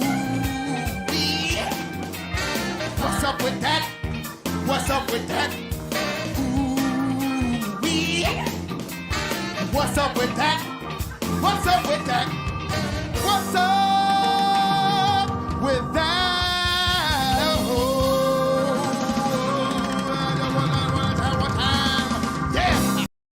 You see Jason Sudeikis doing a right man in the back. But honestly, what is up with cortisol levels? Like, you know what I'm fucking sick of is people in the self-diagnosing. The like, you don't know what you're talking about. Like, I used to work with this lady who was just constantly like, and I know the cortisol talk has kind of died down a bit, but it's just like, can you tell me what medical college you went to? I would love to know. I would really fucking love to know. It's just it's this need to be unhealthily unique, you know, where it's just like, and so she would come in some days where she's just like, oh, I'm sorry, I'm just having a bad day because like my cortisol levels are off. And I'd be like, how do you measure that? Like, you check your blood, like it's diabetes? Like, how do you measure this shit? Well, I didn't sleep well last night. Okay. Yeah, sometimes that happens. Like, sometimes you sleep well, sometimes you don't. Like, it's just this self-diagnosing talk all the time, or I feel like there's too many terms out in the air, you know, that people use that are just like, you're just abusing shit, like, because you want to sound unique. But it's like, you heard that on TikTok. The fuck are you talking about? My cortisol levels are off. No, you eat bad. Like, I saw you go to Jack in the Box 4 times this week. I don't think it's your cortisol levels. I think you live unhealthy. It is, you know? that, and it's all these motherfuckers who constantly want to say European food, our food is trash and theirs are so much better. And I'm just like, it's not. You just have more data points for us. Our people, our food is required to tell you every little ingredient. Theirs ain't. They don't have less ingredients. They give you less information. Their food ain't better. I'm not saying American food is the perfect fucking food. Far from it. But it's not the poison that you have made it out to be. But even with that, it's like, it's still, even with all the information and all the data that we have, people still live in foul. Yeah. You know, like, I don't see the alcohol industry dying down anytime soon. Facts. They stopped making vapes because fucking the air 90% of the time smells like weed and strawberries. I don't know what the fuck you're talking about. Like, we have data. We just, I think, use it more not to improve our health, but to make excuses for our lifestyle. Yep. Oh, I have a bad attitude because of this. My stomach hurts because of that. And it's like, actually, like, maybe if you just did these other things, like, maybe that's why. Or maybe you are getting older and you're going through some health and physical changes, as we all do. Like, maybe go to the doctors, maybe find out. But this self-diagnosing shit, and it's like, you see the cycles where it's like, we hear a lot less of the gluten allergy, which was the wave right before this, where it was just like, I have a gluten allergy. And I know I've said this in another What's Up With That, where it was just like, oh, so you have celiac disease. No, I just can't have gluten. Okay, so how do you know? Well, because one of my wife's friends said this once, and I was just like, you are dumb. When I eat broccoli, it gives me gas. And I was like, ain't no gluten in broccoli, my guy. What are you talking about, man? And then it's like, that's actually called digestion. And then broccoli is like, it does, make you a little more gassy, but that's not it. And I'm sure my wife, this is probably the moment where my wife will walk outside and then tell me that I actually said it wrong. So it probably wasn't broccoli, it's probably something else. But it's still, it's just a self-diagnosing thing. Like, come on, man, just fucking live. But you gotta stop making excuses for like why you live the way you live. And also, like, you're just tossing around big words so you can sound like you're some fucking like medical genius when you just, like I said, you heard it on TikTok, you saw it on an Instagram reel. Want to lower your cortisol levels? Want to do that? Just because, like, you know what I'm gonna start doing? I'm gonna start putting on a fucking lab coat and just start saying the wildest shit on the internet, because they're gonna be like, he looks like a doctor. I don't know. I mean, I get this a lot of times too. People are like, I'm not sure if you're Mexican or you're some type of Middle Eastern. So, you know, I might slide for a doctor. They don't have to see me stand. Once they realize I'm short, they're like, "Oh, that's a Mexican," you know. But Apple crate, you know it is. right, seriously. So you know, but just people fucking stop it, man. Just stop. Like, It has been getting my go-to again. I think it's just us getting old and grumpy. you ain't It, wrong. is, it has been. I'm constantly like, what the fuck is he talking about, man? Yeah. It's seed oils. Like, get the fuck out of here. Yeah, what do you mean? What? Like, how? Where did you get this information from? Yeah. Yeah, all the things I've heard that just the seed oils are a problem. The seed oil is a problem, but you do want to use this one though because it does. You couldn't burn it at this temp and not that one, but you can't use the olive oil anymore because I'm just like, we have painted ourselves into a fucking corner, and once you get to that point, there's no getting out. Like, what are you left with? But then you still stick your fucking fist in a bag of Doritos. I don't what, you know. Like the no dye Dorito chips and stuff like that. I'm like, it's still fucking Dorito. Like, it's still hot Cheetos. Just because it's like pale in color. Okay, great. You got rid of the dye. It's still gonna fuck up your stomach. I just watched a video about how M&M's is about to switch over to their natural coloring, Mhm. and they're explaining how they're going to get blue. Blue is that color, Mhm. and they like, this is what we're going to do. It's going to end up being that they're going to use spirulina, Mhm. because you know it is a pretty nice blue from that you get from that. Yeah. But it turns out spirulina is thick, Mhm. so they have to redo their pipes in their various manufacturing facilities because like that shit moved through It's the gonna pipes get real. gummed up. Yeah, so they have to fix that. So when they drop these M&Ms initially, you're not gonna have no blue or brown in them, Mhm. but you'll have all your other little colors. Yeah. I'm like, I mean, no brown sounds racist. I'm just gonna put that out there right there. Like, at all. okay, interesting.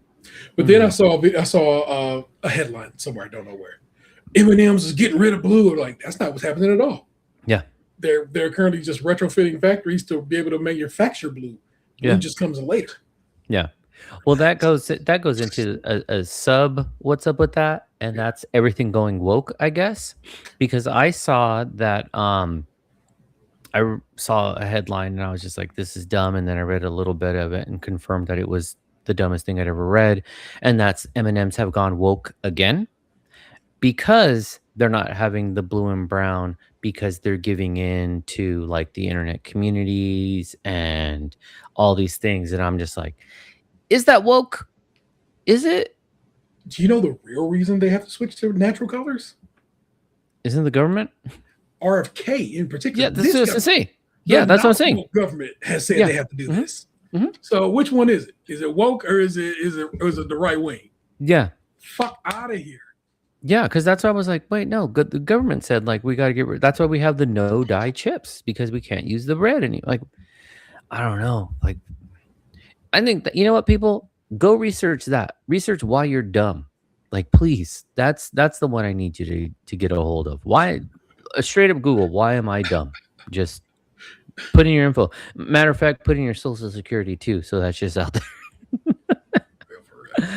So, goddamn people, man, fucking just stop it. Just stop it. You sound dumber every day. But we're gonna shift gears because I'm too tired to be this mad about people being this dumb. So I'm gonna start off the what you playing portion because it's been a minute since I played any games. But I did finish Resident Evil and I had a fantastic time. Really, really liked it. Because I think, I mean, from when it came out to like when I finished, it was probably like a good 8 weeks that I didn't touch any video games. But then once I got back into it, it was like Raccoon City, and boom, I finished it like in a day or two. It's Nice. such a great time. I gotta get Really, back to it. It's like it's there, but I'm supposed to be playing with Vanessa's supposed to want to play with me. She was Okay. gonna play the girl parts. I was gonna play the Leon parts. Okay. We just have not been able to make that happen. No, it's worth it. Even with just like the way it ends off too, I think opens up some nice new chapters. And then I like that then there's another Resident Evil like in the horizon. So I'm like, okay, cool.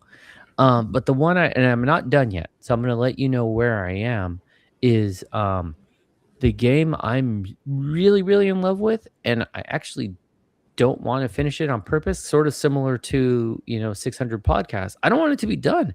Yeah. Fucking mixtape, dude. It is so good. Like, I remember when it came out and people were shitting on it. This is not a 10 out of 10 game. This is not, it can't be. It's mostly a walking sim. I don't give a fuck. This is a 10 out of 10 game. The story is amazing.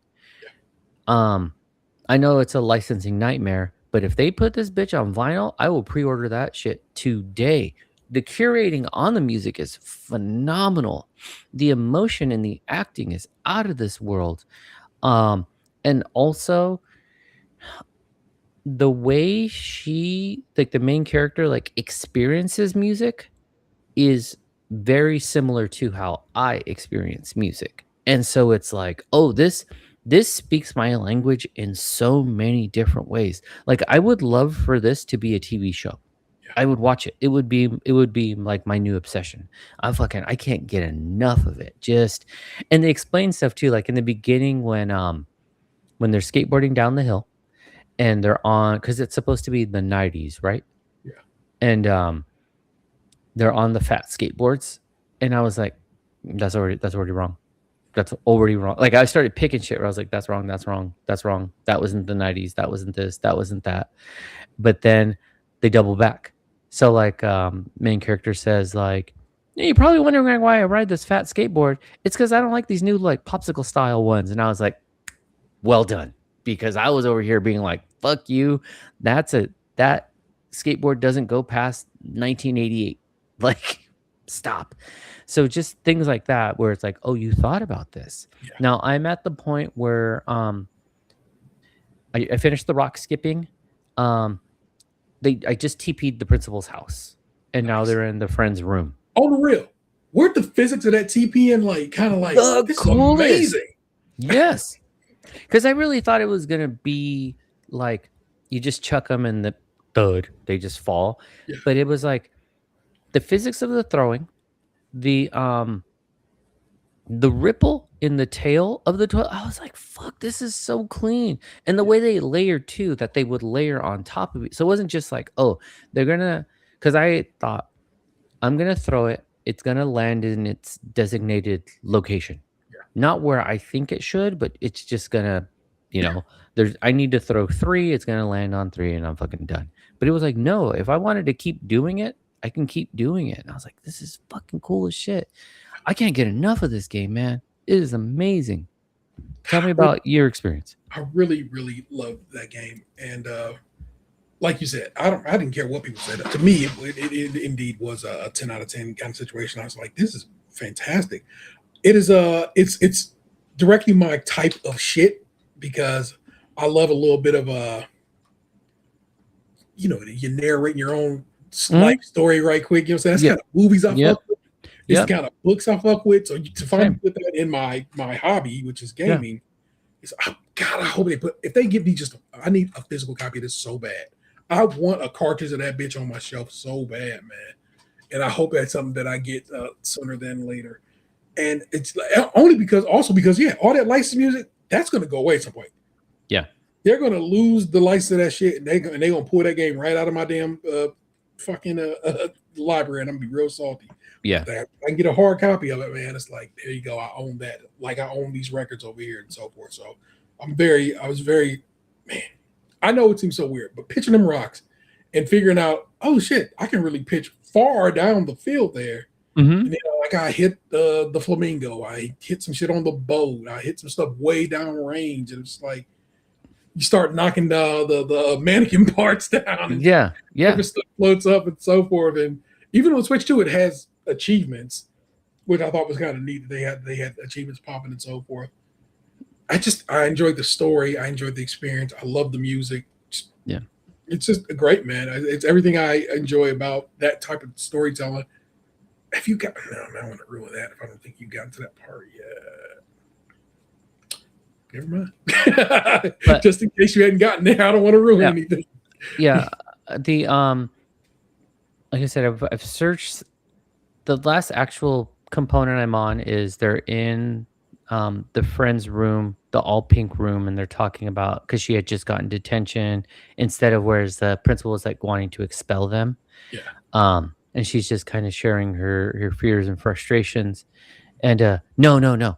I'm actually in this. Oh my god, I fucking loved it when it went to black and white because they were gonna hang out, and then the friend was like, "Nah, I don't feel good. I feel like I want to throw up." And then homegirl saw her friend with the other Goodfellow or whatever the friend's name is, Yeah. and I was like, "Damn!" But how she just like floats like backwards through the city, and I was just like, "It's the one to one. The music was right, the aesthetic was on point. That sort of like floating feel where she's just like." You understood her emotions in a real way. Exactly. She was detached. Like One of my fuck. favorite parts of that game happens in that pink room. So when you get to it, I think, yeah, it's gonna be a lot. It's a lot of fun to be had there, man. It's like, oh, you did that? Oh Yeah. shit! This is like, Yeah, it's so cool. So I'm just like, if at this point in time, if you know the question were to come up again of like what's a you know that comes up periodically, what's a game you could erase from your memory and start over again? It'd probably be this one. yeah, I love it. Like I'm just, and it's not your typical 90s music. Like when they choose That's- Dinosaur Jr., but it's not a Dinosaur Jr. song you would think. They choose Lush, but it's not the Lush song you would think. Where it was like, no, these fuckers know music. Like they know it. Where it's like, yeah, you fucking you did something here. Like that game is amazing. When they're running through the field and you're just like floating. I yeah. don't know. But in that third person narration as well, I mean, 'cause I love a fucking Stand By Me. Like that's my shit. I think it's just kind of what we grew up on, fucking Yeah. Wonder Years ass type shit, or so it's like it just it hits a level of nostalgia. And then I think right now too, because they're graduating from high school, they're all separating, and so the sort of mental space I'm in is like, my son's in this transition of just like, I don't know where you're gonna end up, Yeah. and learning how to let go of that too, to be like hearing you tell your kid like, hey, like go live, go exist, do your things, but just, like just don't be too gone too long. And it's like, yeah, because that's where it's gonna end up. Like this character is gonna hop on a plane to fly to New York to try to do some half-baked idea, Yeah. Like There's something very Australian I come across in it, and I had to laugh. I was like, huh, that's a weird turn of phrase. I'm like, oh, because that's something they say in Australia, not something we say here in America. what's that? We're going to hire a car Mm, to drive on the coast. yeah, I'm like, no, we just we rent a rent. car. Yeah, we rent a car. And Yeah. I was like, oh, that's an Australian Yeah. turn of phrase. But even the that where you're going through her bulletin board and it's like all the cards you can flip, Yeah. and it's like phrases she was gonna use on the. And I was like, some of these are actually really good. Like I Yeah. need to go back and take those because those are fucking fantastic. You know how they introduced the sister too, where it's like, it's strange because sister's alive, Yeah. right? But the way it sort of presents is You are she's worried dead. that's a dead person. Yeah. Because I had to think, I was like, no, they said they kept speaking about her in the present tense. Your sister is your not. Oh, she was. But then we go in the room and they're like, oh, it's cold in here. It's this and that. And I was like, wait, oh, because it's the emotional distance. Yeah. She's not physically dead. She's just not here. And so it's just Did you ever play Gone Home? yes. Mhm. Gone Home is one of the ones where you're like, oh my God, it's about to be some scary, crazy shit. And it's not Mm. at all. No. Just, No. just a story about a family. And you pick up on it through clues throughout the game. Yeah. But you don't know that when you do that initial playthrough. And you're like, oh shit, is this some crazy shit? Yeah. Did they Because their family abandon her? Yeah. Because that's when like fucking Annapurna and them were all on that run where it was like Gone Home, Edith Finch. Like it was those sort of like very emotional, like walking sims. And it's fucking good, man. Like I can't get enough of this game. Yeah. I feel like it plays much better on the TV with the Pro controller than it does in the handheld mode. Okay. Um I don't ever play my Switch handheld. See, and I do mostly, Yeah. but it doesn't do. I guess unless you have headphones in, maybe. But it's a disservice to the audio. Okay. You need something fuller. Like you Yeah. got to have a complete full sound. The speakers just don't have it. Not to say your TV speakers do, but it sounds much better. Yeah. And then I think it allows. I mean, especially for me with like older eyes, some of these little pinpoints, you don't know if that's just a spec or if that is like an interactive component. So, which I also do like too, that they highlight what is an important thing. Like, Yeah. no, the yellow thing. You can click on all the other fucking Y's all over the place, but the yellow one, you got to do that one for sure. Yeah. That game's fucking sick. I love it. I just I think it said chapter 14 is what I was on, or song for track 14. Yeah. So I think I'm like halfway right now. Well, when you get around, I'm telling you, you're gonna know it. When you get around this certain part in that pink room, you're gonna know it, and you're like, oh, that's what he was talking about. Yeah, it was funny too, because then I know you mentioned it before, like about how like if I pop up, it'll notify you, and so this fool, I get a random text, "Where are you? Where are you in the game?" And I was like, this motherfucker. I had to know if you were like I said, I feel like people will get to that stone skipping part, Mhm. and I don't think they would give it what it needs. Yeah. And I feel like that's the time to kind of, if you like you're saying you don't want this story to end, I feel like that's the time where you're gonna hang out for a little bit. Hang out for a little bit, skip some stones. Yeah. It's real fun and it's real worth it. And it goes back to the picture taking thing that I was mentioning. Like just be there. Yep. Just exist in it. Because it did make me feel like, it made me think of like being with my cousins when I was little. And one of, as much as I hated growing up in like Oxnard and Ventura County, it did have its moments where it was like, in retrospect, that was actually really cool, because it wasn't complete cityscape. It was like once you got out of the mostly fields, mostly rural type shit, and then if you went up into like the foothills, tons of trails, streams, springs, like we were jumping off rocks into the water kind of stuff. So that skipping stones scene really like spoke to me, because I was like, oh yeah, I've metaphorically been here. Yeah. Where it was like, it was me and my cousins and we're skipping stones, and you just do fake like bullshit challenges where it's like, oh, make it skip 5 times. Yeah. Oh, okay. Don't skip, hit the bucket.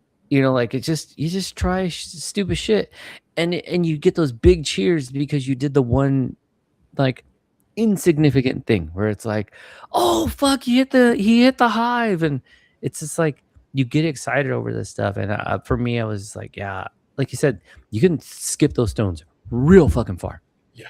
And there is a mechanic to it, so it's like you can throw it close, you can throw it far, but you got to dial it in so it can skip. And so you get short skip, far skip, but you just got it. And even when it zooms in and the fucking rocket's skipping, it's like, oh, it's so just clean. right. Yeah. So maybe currently my favorite game of the year. I could see that. Yeah. I could see that. The softball scene, that was cool as shit That's too. what I'm talking about. I was trying not to tell you because I know you Okay. did already. Bro, you crack that bat and Stan Bush come on doing the touch, which is of course my shit from Transformers, because Yes. that's my shit. And Man, I love that they pulled Transformers and gave you that and didn't go into what was that, Boogie Nights? Yeah. Like that, they were like, no, they gave it the respect it deserves. But just when it goes from the high school stadium, like each crack develops something, I was like, fuck, this is so cool, man. This is the coolest. Now hitting the ball is a real bitch. That was hard. When you get it dialed in though, and you get that yammy, and you be like, ooh, and it sounds good. Sweet. It It's feels so good on the sweet. controller. Yeah. Bro. Yeah. God, that game. Yeah. And that's just the little stuff of it. Like it's just when you okay, so for me as well, like the skateboarding downhill, like I've done that shit and I've done it on those skateboards. So the sound is correct. I was like, oh, they actually recorded these skateboard wheels on these boards make this sound. Because if it was the modern popsicle deck, it doesn't sound like that. So it's like I can tell you the different sound, and I was like, yeah, they did the right sound. But I've also had the sensation of being on those types of boards and going through things and going the downhills. And like I remember my friend Jim and I, like, we would go downhill, kind of cut through some hard packed dirt to get to another area. Like we would do this weird shit like they were doing, and I was like, this is fucking cool. Like I've been here, so it hits the nostalgia, it hits the memories. It's just well done. It's such a good game. So I'm glad I'm playing it. Really, really glad I'm playing it. Go pay the $20 for it. If you did, I wish you would have got it when it first came out because it was like $2 cheaper. But it's worth $20 for sure. Mhm. And if they make me a hard copy of it, I'll give them $50. Yeah, no lie. Yeah, limited run comes out, like you text me or I'll text you, but we gotta get it. Just I don't know. They got my bread. I'll tell you that. The deluxe version. Yeah, the fancy one they make. I want it. Yeah, that's what I'm saying. Give me the fucking the Scott Pilgrim ass fucking. You know what I'm saying? Where it's like it comes with the diorama and shit. I'd be like, yeah. Mm-hmm. Please, ooh, if they fucking sell it with her skateboard, here's my card. I need it. Yeah, no doubt. But I need that on vinyl for sure, for sure, because that soundtrack is so fucking good.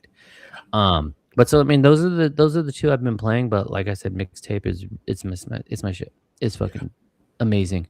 Aside from aside from what I've been playing, what have you been playing?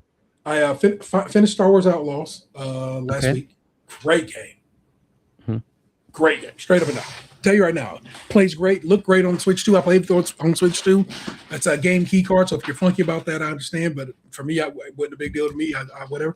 Oddly enough, can't find the case for it. Don't know where I put it around here. It's it's sitting somewhere stupid. I've laid it down somewhere, and I'm like, because I went to go put it away, and I was like, where the fuck is the case for this at? But MIA just is what it is. So I started Star Fox, and then I was like, I think I've had a little too much space. Okay. But I played through 3 levels of Star Fox. In fact, my son came up for a little bit. I was like, I want you to see it because it looks real good on the TV. And he's like, I don't know, man. It's weird. They kind of realistic and blah, blah, blah. I'm like, I'm telling you, man, it's just kind of a good time. And let me show you this one. And then I'm just got through it, which is that damn the level where you gotta destroy a flying saucer. You might remember that from 64. Yep. Mm-hmm. Well, I was never able to get that saucer finished on 64. I just never could. But I got the saucer down, but I lost Peppy and Slippy. So I'm like, fuck. So I might go replay that if I can, so I can try to keep them 2 alive and take out the flying saucer. I used to play Star Fox so much that it became like my Super Mario Brothers, where I got to the point where I would just like play it every day, but with the minor challenges, like, okay, I got to keep everyone up, or can I finish it in an hour and a half, you know? And then what lives like rent free in my brain is the when it's like the polygonal head is like Uncle Andros. it's just the voice just like lives in my head because it was so bad, but it was just like, nah, but I fuck with this. Like I'm into it. So I have had a good time with that, but that has been it, man. Just like I said, finished Star Wars. Tetris has a Star Fox event. Tetris 99, if you still get down with that, has a Star Fox event coming up starting Thursday night, going into the weekend here. So if you get down with the Tetris Maximus Cups, and I have for a long time now. You got a fresh one coming up this weekend, so get down with that, my people, because I love it. That's all I've been playing. What have you been watching? Oh, bruh. So I got to pull this out because it's so dope. It's the Steelbook. Speed Racer 4K. Nice. Literally watched the scene of it tonight with my son. While he was over here, I was like, hey, man, you got to see this bitch. It's real pretty. Remember, we had to go see it in the theater already. Yeah. So he knew we had seen it recently, but I'm like, man, this movie really holds up. Speed Racer holds up if you go into it, I feel, with the mindset that it is just an anime. Don't go looking at it like a movie. Yeah. It's just an anime. If you do that, you'll get a better experience from it. And it's absolutely gorgeous. And they really did a good transfer on this 4K release. Love, love, love it. Finished this season For All Mankind. Was unhappy because one of the characters I really banged with did not make it. But that's just that show sometimes, you know what I'm saying? That part, lots of people die on that show. So, because it takes place in space and space is hard. Yeah. So, yeah, so it goes down like that a lot of times in that show. But I really enjoyed that one. Silo came back. Season 3 of Silo came back, and it's very different than the book. Half of it is very different than the book. Okay. And so I'd like to see what they end up doing with that. And we'll see where that ends up going. You see, I never finished last season. Yeah. My 2 issues with Silo, they don't talk loud enough. And I know they're in a silo. I know they're in a silo when I say what I'm gonna say. It's too fucking dark. So it's like I can't tell what the fuck is happening. Yeah. And it's like I understand if you're in a dark location, but it's just shot in a very dark way that it almost like diminishes the value of like the creativity in the setting. I have found that to be the issue with multiple shows. HBO had that issue for a while. Like a lot of Game of Thrones was like, God damn. Then you got to crank it up, and then that ruins things because then it's oversaturated. Yeah. And then several Apple TV shows have that issue too, where it's like, y'all have got to just get y'all color grading better. But also, I have tweaked the shit out of this TV's color. So currently, I'm doing all right. But I hear you. But I saw the latest. I saw the latest season started, and I was like, you know what? Let me, because I don't think it's a bad show. Yeah. It just was like those are like my 2 like pet peeves where it's just like it's like fucking the Batman movies. Like we can't use a voice anymore. Just gotta be like always just man. It's like, man, fucking enunciate. Fucking use some volume. What the fuck? You're angry. Like, come on. So I'm gonna try to wrap up that last season and then jump into this one because I do want to know where the story goes. Yeah. I love those books, and I very much enjoy it. I've read the books because I heard that they were making a show about it. I was like, ooh, I mean, read these books. Read all 4 books. 4 books? Might be 3 books. 3 or 4 books. Read all of them. Loved them all. Very, very good. You should go check those books out because it's an amazing story that's being told there. Good time to be had there. Saw Master of the Universe. Saw that in the theater, and it was a whack ass theater. I was very disappointed at it. I was like sitting there because my kid went to go see that Perry Mason concert I told you about. Yeah, down to Columbus. Got him tickets to it. Went to Columbus, and I was like, I get it. If you don't want me to attend this show with you, it's cool. You can give that ticket to somebody else. I don't know this dude's work, and it's cool if I know if you want to take your little girlfriend. And he's like, oh, you for real? And I go, yeah, that's fine. So I dropped him and his girlfriend off at that show, this little tiny little club in fucking Columbus, Ohio, which is that's like we were just talking about earlier. Man. Sometimes you just be worried. But I was like, I'm gonna go see this movie. I'm gonna go watch this movie, and then by the time it's done, you know what I'm saying, you'll probably be done.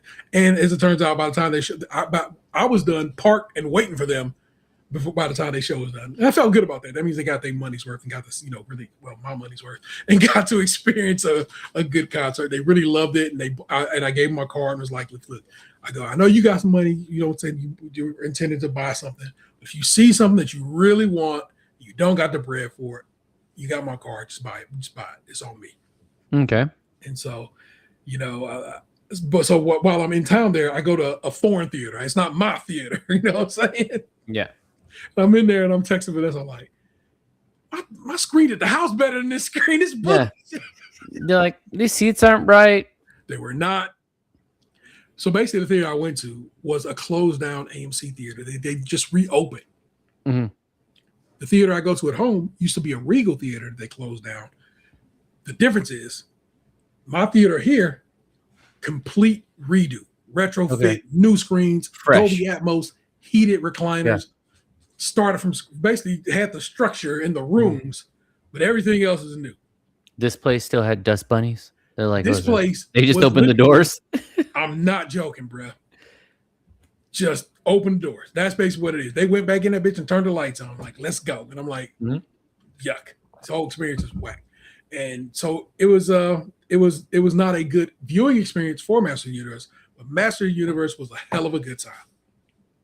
Yeah, I'm waiting for So- Delvin to buy that Oh one so I yeah, can for watch sure, it. for sure. It's not something I feel like you need to rush. Unfortunately, it's only going to stream on MGM when it comes to streaming. So I'm certain Delvin's going to buy it. So you just Oh, yeah. watch it on Voodoo or whatever the fuck it's called. I don't even know Yeah. what the shit's called anymore. Is it called Voodoo still? Fandango at home. Oh, okay. Yeah, real dope. X-Men 97 is back, season 2. The first 3 episodes are out right now, and I've watched the first 2 of those 3. Because again, I watched with Ness, and we have to watch that when we got time after work or something like that. There, but them first 2 episodes is fire, and that show looks so good. It's so pretty, Nice. and I'm just like, hell yeah, X-Men is back, and I love that show. You should be watching X-Men 97. If you're not, you should be. Go back and watch that first season, and then come on, get on with it to get down on this season. You should be watching it straight up. Yeah, because I believe I did watch the first season, so I gotta jump back in. That's it. That's what I'm watching. Yeah, for me, not a ton of stuff watching. I did watch that Margot's Got Money Troubles. It's a Please. Apple TV show. Should I watch it? No. Good Um enough. I okay, trust it's, you on that. it's not a bad show. Yeah. It actually starts off really strong and the cast is really, really good. But it sort of just it doesn't maintain its potential. Okay. So the concept is, which is, I mean, they tell you in the trailer and in the written premise, so I'm not spoiling it. Margot is a college student who has an affair with her professor. She becomes pregnant. He doesn't want to be involved with her at all, and that's not even the major part of the story. It's then her sort of cast of characters. Her dad. I can't think of his name right now. Ron Swanson from fucking Parks and Rec. Michelle Pfeiffer is her mom. Ron's her dad. Her dad used to be a former wrestler, but they were never married. I think she was a result of an affair as well. Nicole Kidman's a lawyer in this, and it's her experience going through this like sort of legal battle that ends up being custody of her child. But within that, she starts an OnlyFans. Yeah. And so then it's like that experience too. So you have all like the first 2 episodes, super strong, good like comedic moments, good drama, like all the pieces are there. Where it's like, oh, this is gonna be real fucking good, and then it just turns into like, it almost feels like, because what's her name? Is that Dakota Fanning? One of them Fanning sisters. Yeah, and so she, it's like, oh, this is like just to show like her titties again, like where it kind of just gets to the point where it's like, oh, this is like real boring. Like you're not. There's no story anymore. Like you could take this places. Now moments do happen, but it just kind of like I said, the first 2 episodes real strong. The rest they weren't terrible, but it was just like this really could have been maybe 20 minutes, but you just spent an additional 30 like showing her booty cheeks and her titties when it's like I don't know. It's just it got real boring, and so it just was like all right, it's fine. But it was like 8 episodes long. I did finish it because I was like, all right, 8, I could knock that out. Plus, I didn't really have much else to watch. Still, I slowly go through High Potential, and I know we talked about that, but that's my back pocket show. That's when I'm like, I got nothing else to watch. I'm gonna watch a episode of High Potential. And then, did you watch the spinoff? Or it wasn't really a spinoff. It was a one-off called Gary of the Bear. No, but I'm aware of it. Okay. So I watched that one. Just finished it last night. Watched it in 2 parts, about an hour long. That's a fucking bummer. Like that. It's good. It's really, really good. But when you think of Richie and who he is as a person, and then Jay Bernthal, who I can't remember what his character's name was on The Bear, but the brother who passed. Yeah. Like he's, in emotional distress.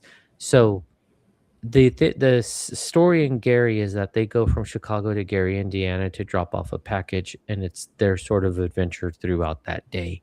Yeah. And so just a moment in time, an 8-hour window. But it's like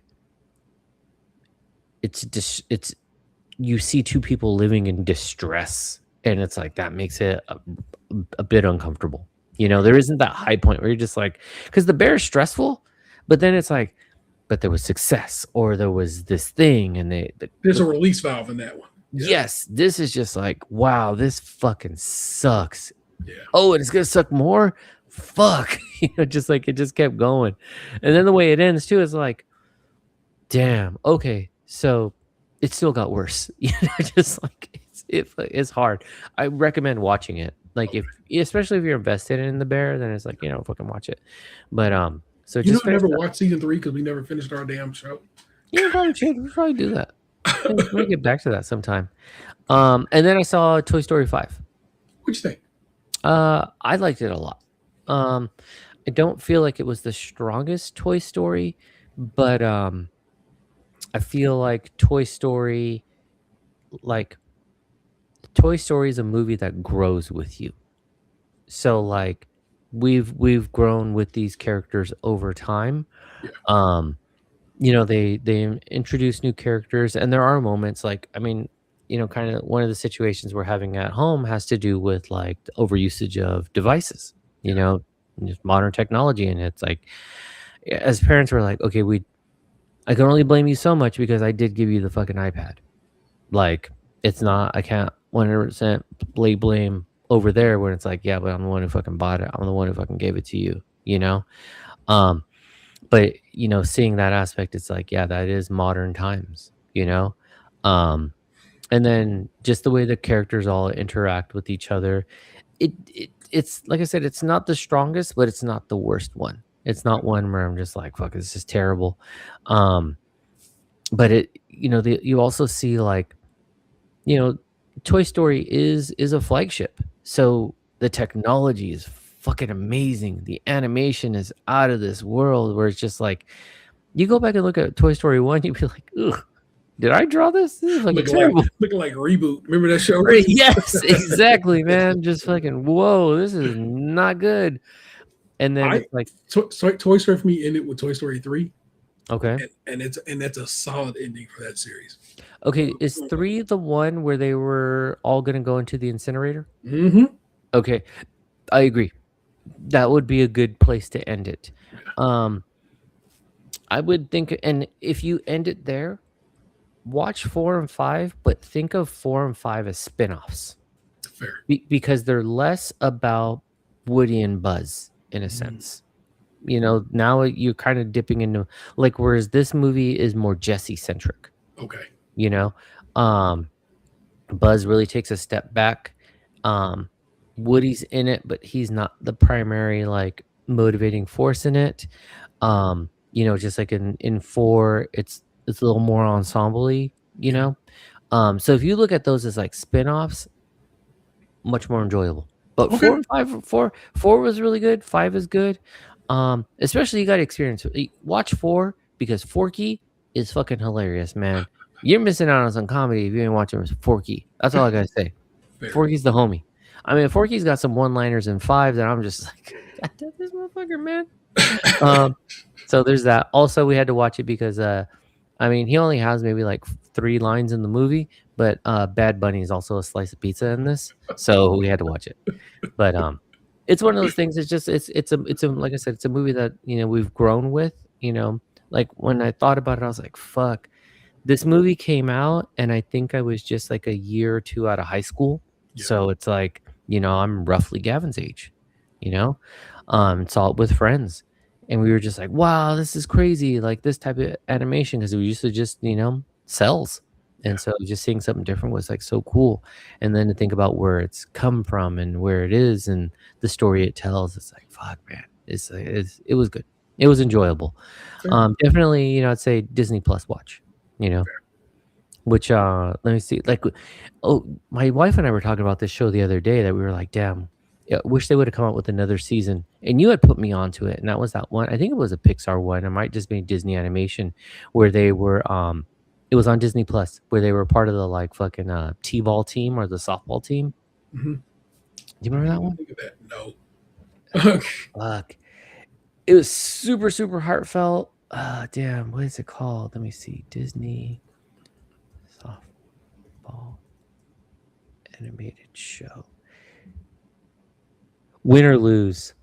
And it follows the Pickles, a co-ed middle school softball team, over the week leading up to their big championship. Each of the 8 episodes is told from the unique subject perspective from a different character, ranging from the players to their ancient parents to the umpire. Um, Go back and take a look at it. But and you'll remember, but it was like that one was really, really fucking good. And so we started talking about how like wanting to rewatch that one and that it really would have benefited from a second season too, to just even take it a bit deeper. But just talking about like how, you know, Pixar's got a very strong roster of movies, and even their weakest one is still better than most.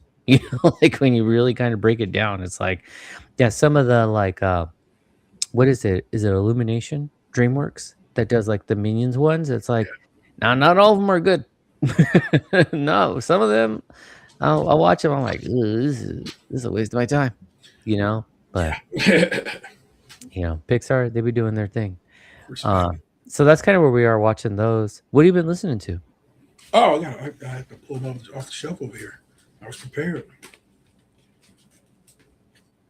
1996. JC, shit. here's what up. So here's the deal. This is the artist direct version. Mm-hmm. This is the Target exclusive version. Yes, I broke the boycott to buy this album. Why did I do that? Not for this art. Absolutely hate it. No. This is the art I love. And in fact, the font is actually different on this version, but there's probably some legality behind that.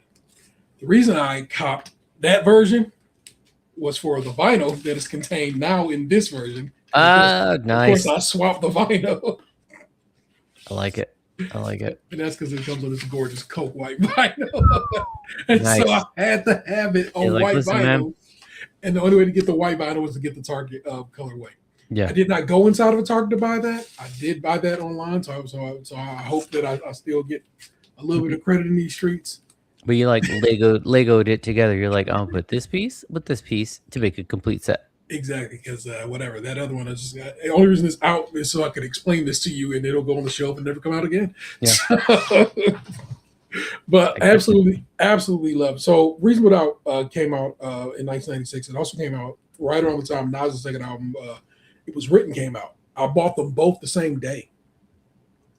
And it's not that I hate It Was Written, but I did hate It Was Written because I loved Illmatic so much. And it's so not that, but of course it can't be because Illmatic is his first album. It's a 19, 20, 21-year-old Nasir, you know what I'm saying? Just on his first album doing with his damn thing, bless you. And It Was Written couldn't be that. And there were expectations and so forth and so on. And so it had to be what it is. I just don't really appreciate It Was Written. But I fell in love with Reasonable Doubt. It was like something I'd never heard before at that point in time. It's like, it's gangster, it's mafioso in a kind of way, but it's also very, very, very New York in another kind of way. Very Brooklyn, New York. And so it's like I just really, really, really have always loved Reasonable Doubt. And it is a very expensive vinyl to collect because there's so very few copies of it made. And so when they announced the repress, I was on that shit like flies on a snake, man. I had to have it. And so I was super, super, super grateful to get that and to now have that as a part of my collection. Not many albums left for me to get that I haven't, that are just like, I have to have it. I've really gotten almost all my have to haves at this point. So I love that I got to get that. Very, very, very excited to have it. And that's dope. Let me open up. What do you think about the conversation that there would be no Jay-Z if Biggie and Tupac hadn't passed? Possible. I don't know if probable. So if you think of it, Big was at that point still signed to Puff. Big had started doing some stuff outside of Puff. And he had Junior Mafia popping. He kind of had started getting Kim to be popping.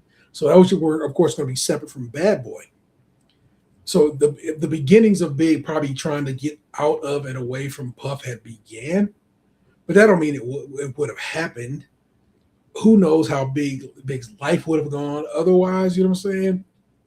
And so forth. Him and Jay were super tight. I really appreciated each other's skill. So Yeah. would they remain buddies? Would they were supposed to be making an album? They were going to make an album that was going to be called The Commission. It's going to be Jay Big. I think it's going to be Kim and somebody else. Who's going to be in the commission? Commission was going to be something. It's going to be super dope. Damn, I never knew that. Yeah, yeah. When Biggie would say Francis M.H. White, Francis White, he was basically calling himself Frank White from The King of New York. Yeah, yeah.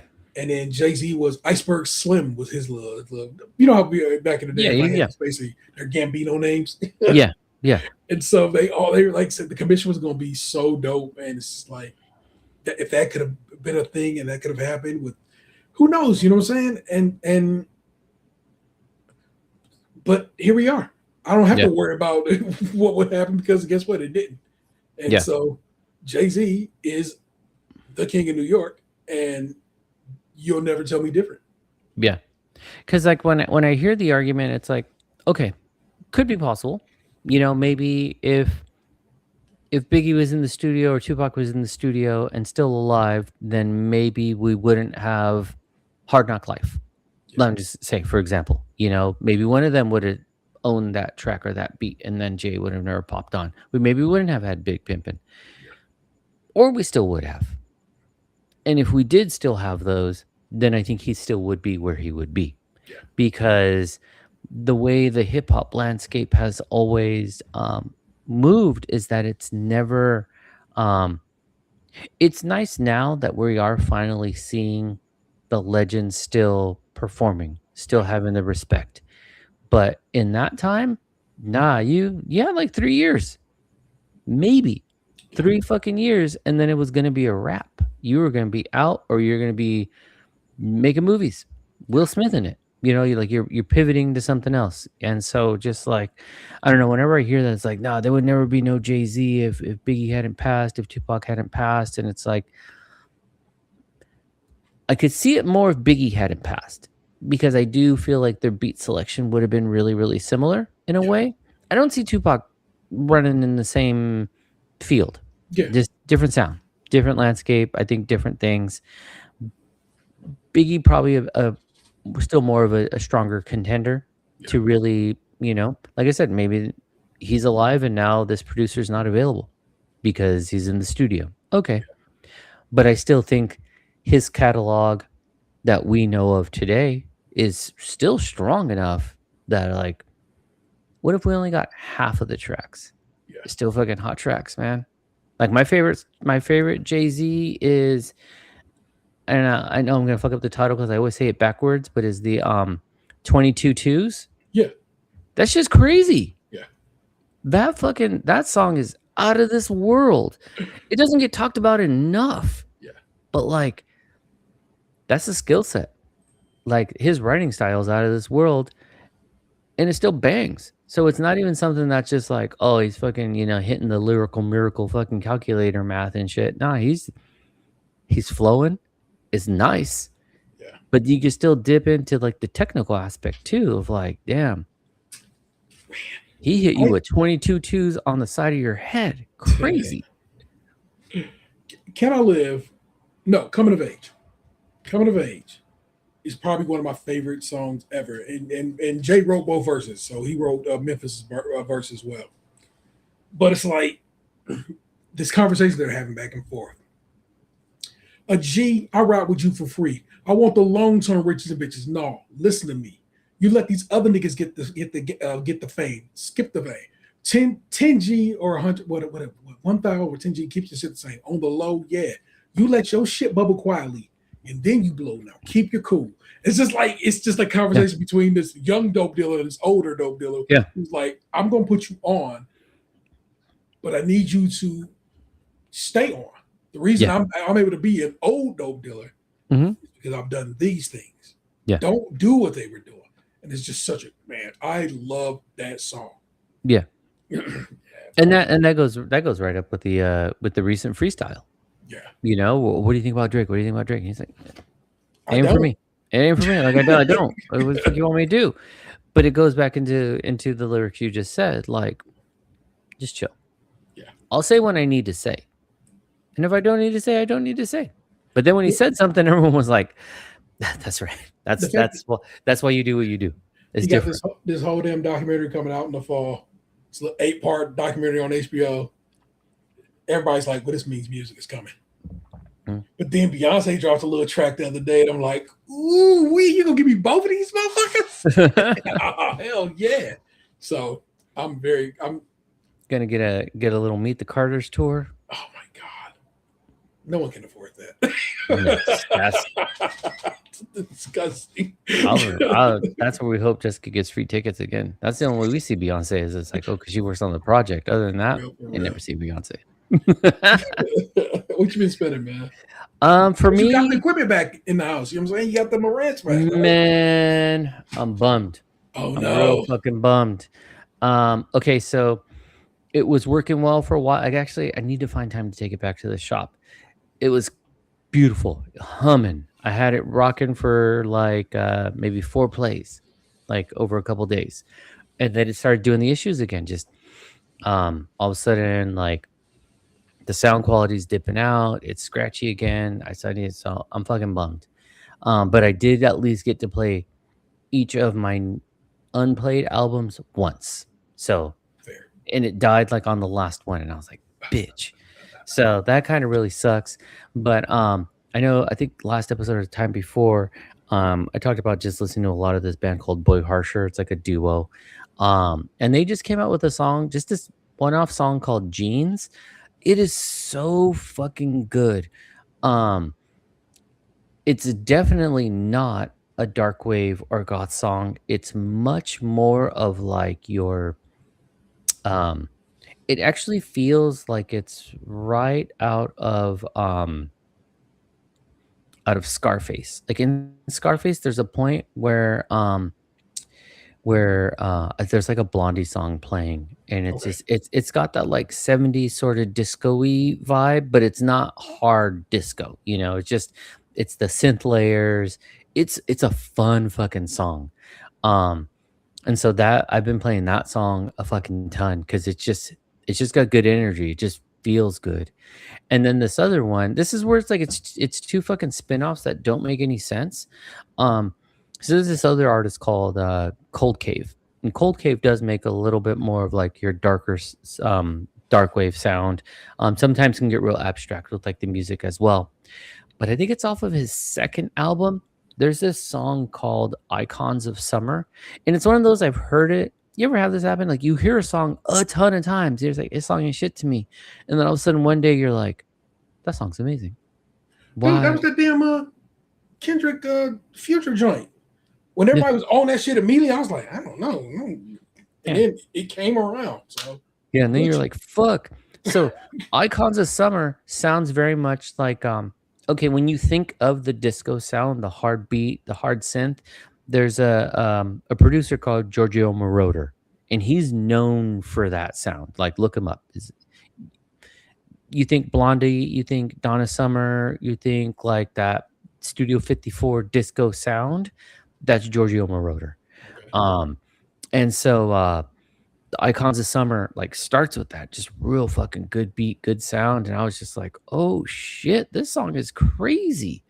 So been listening to those two a ton, and then in a really funny way, I've been like really dipping back, kind of because of my son, dipping back into Lil B, Bass God.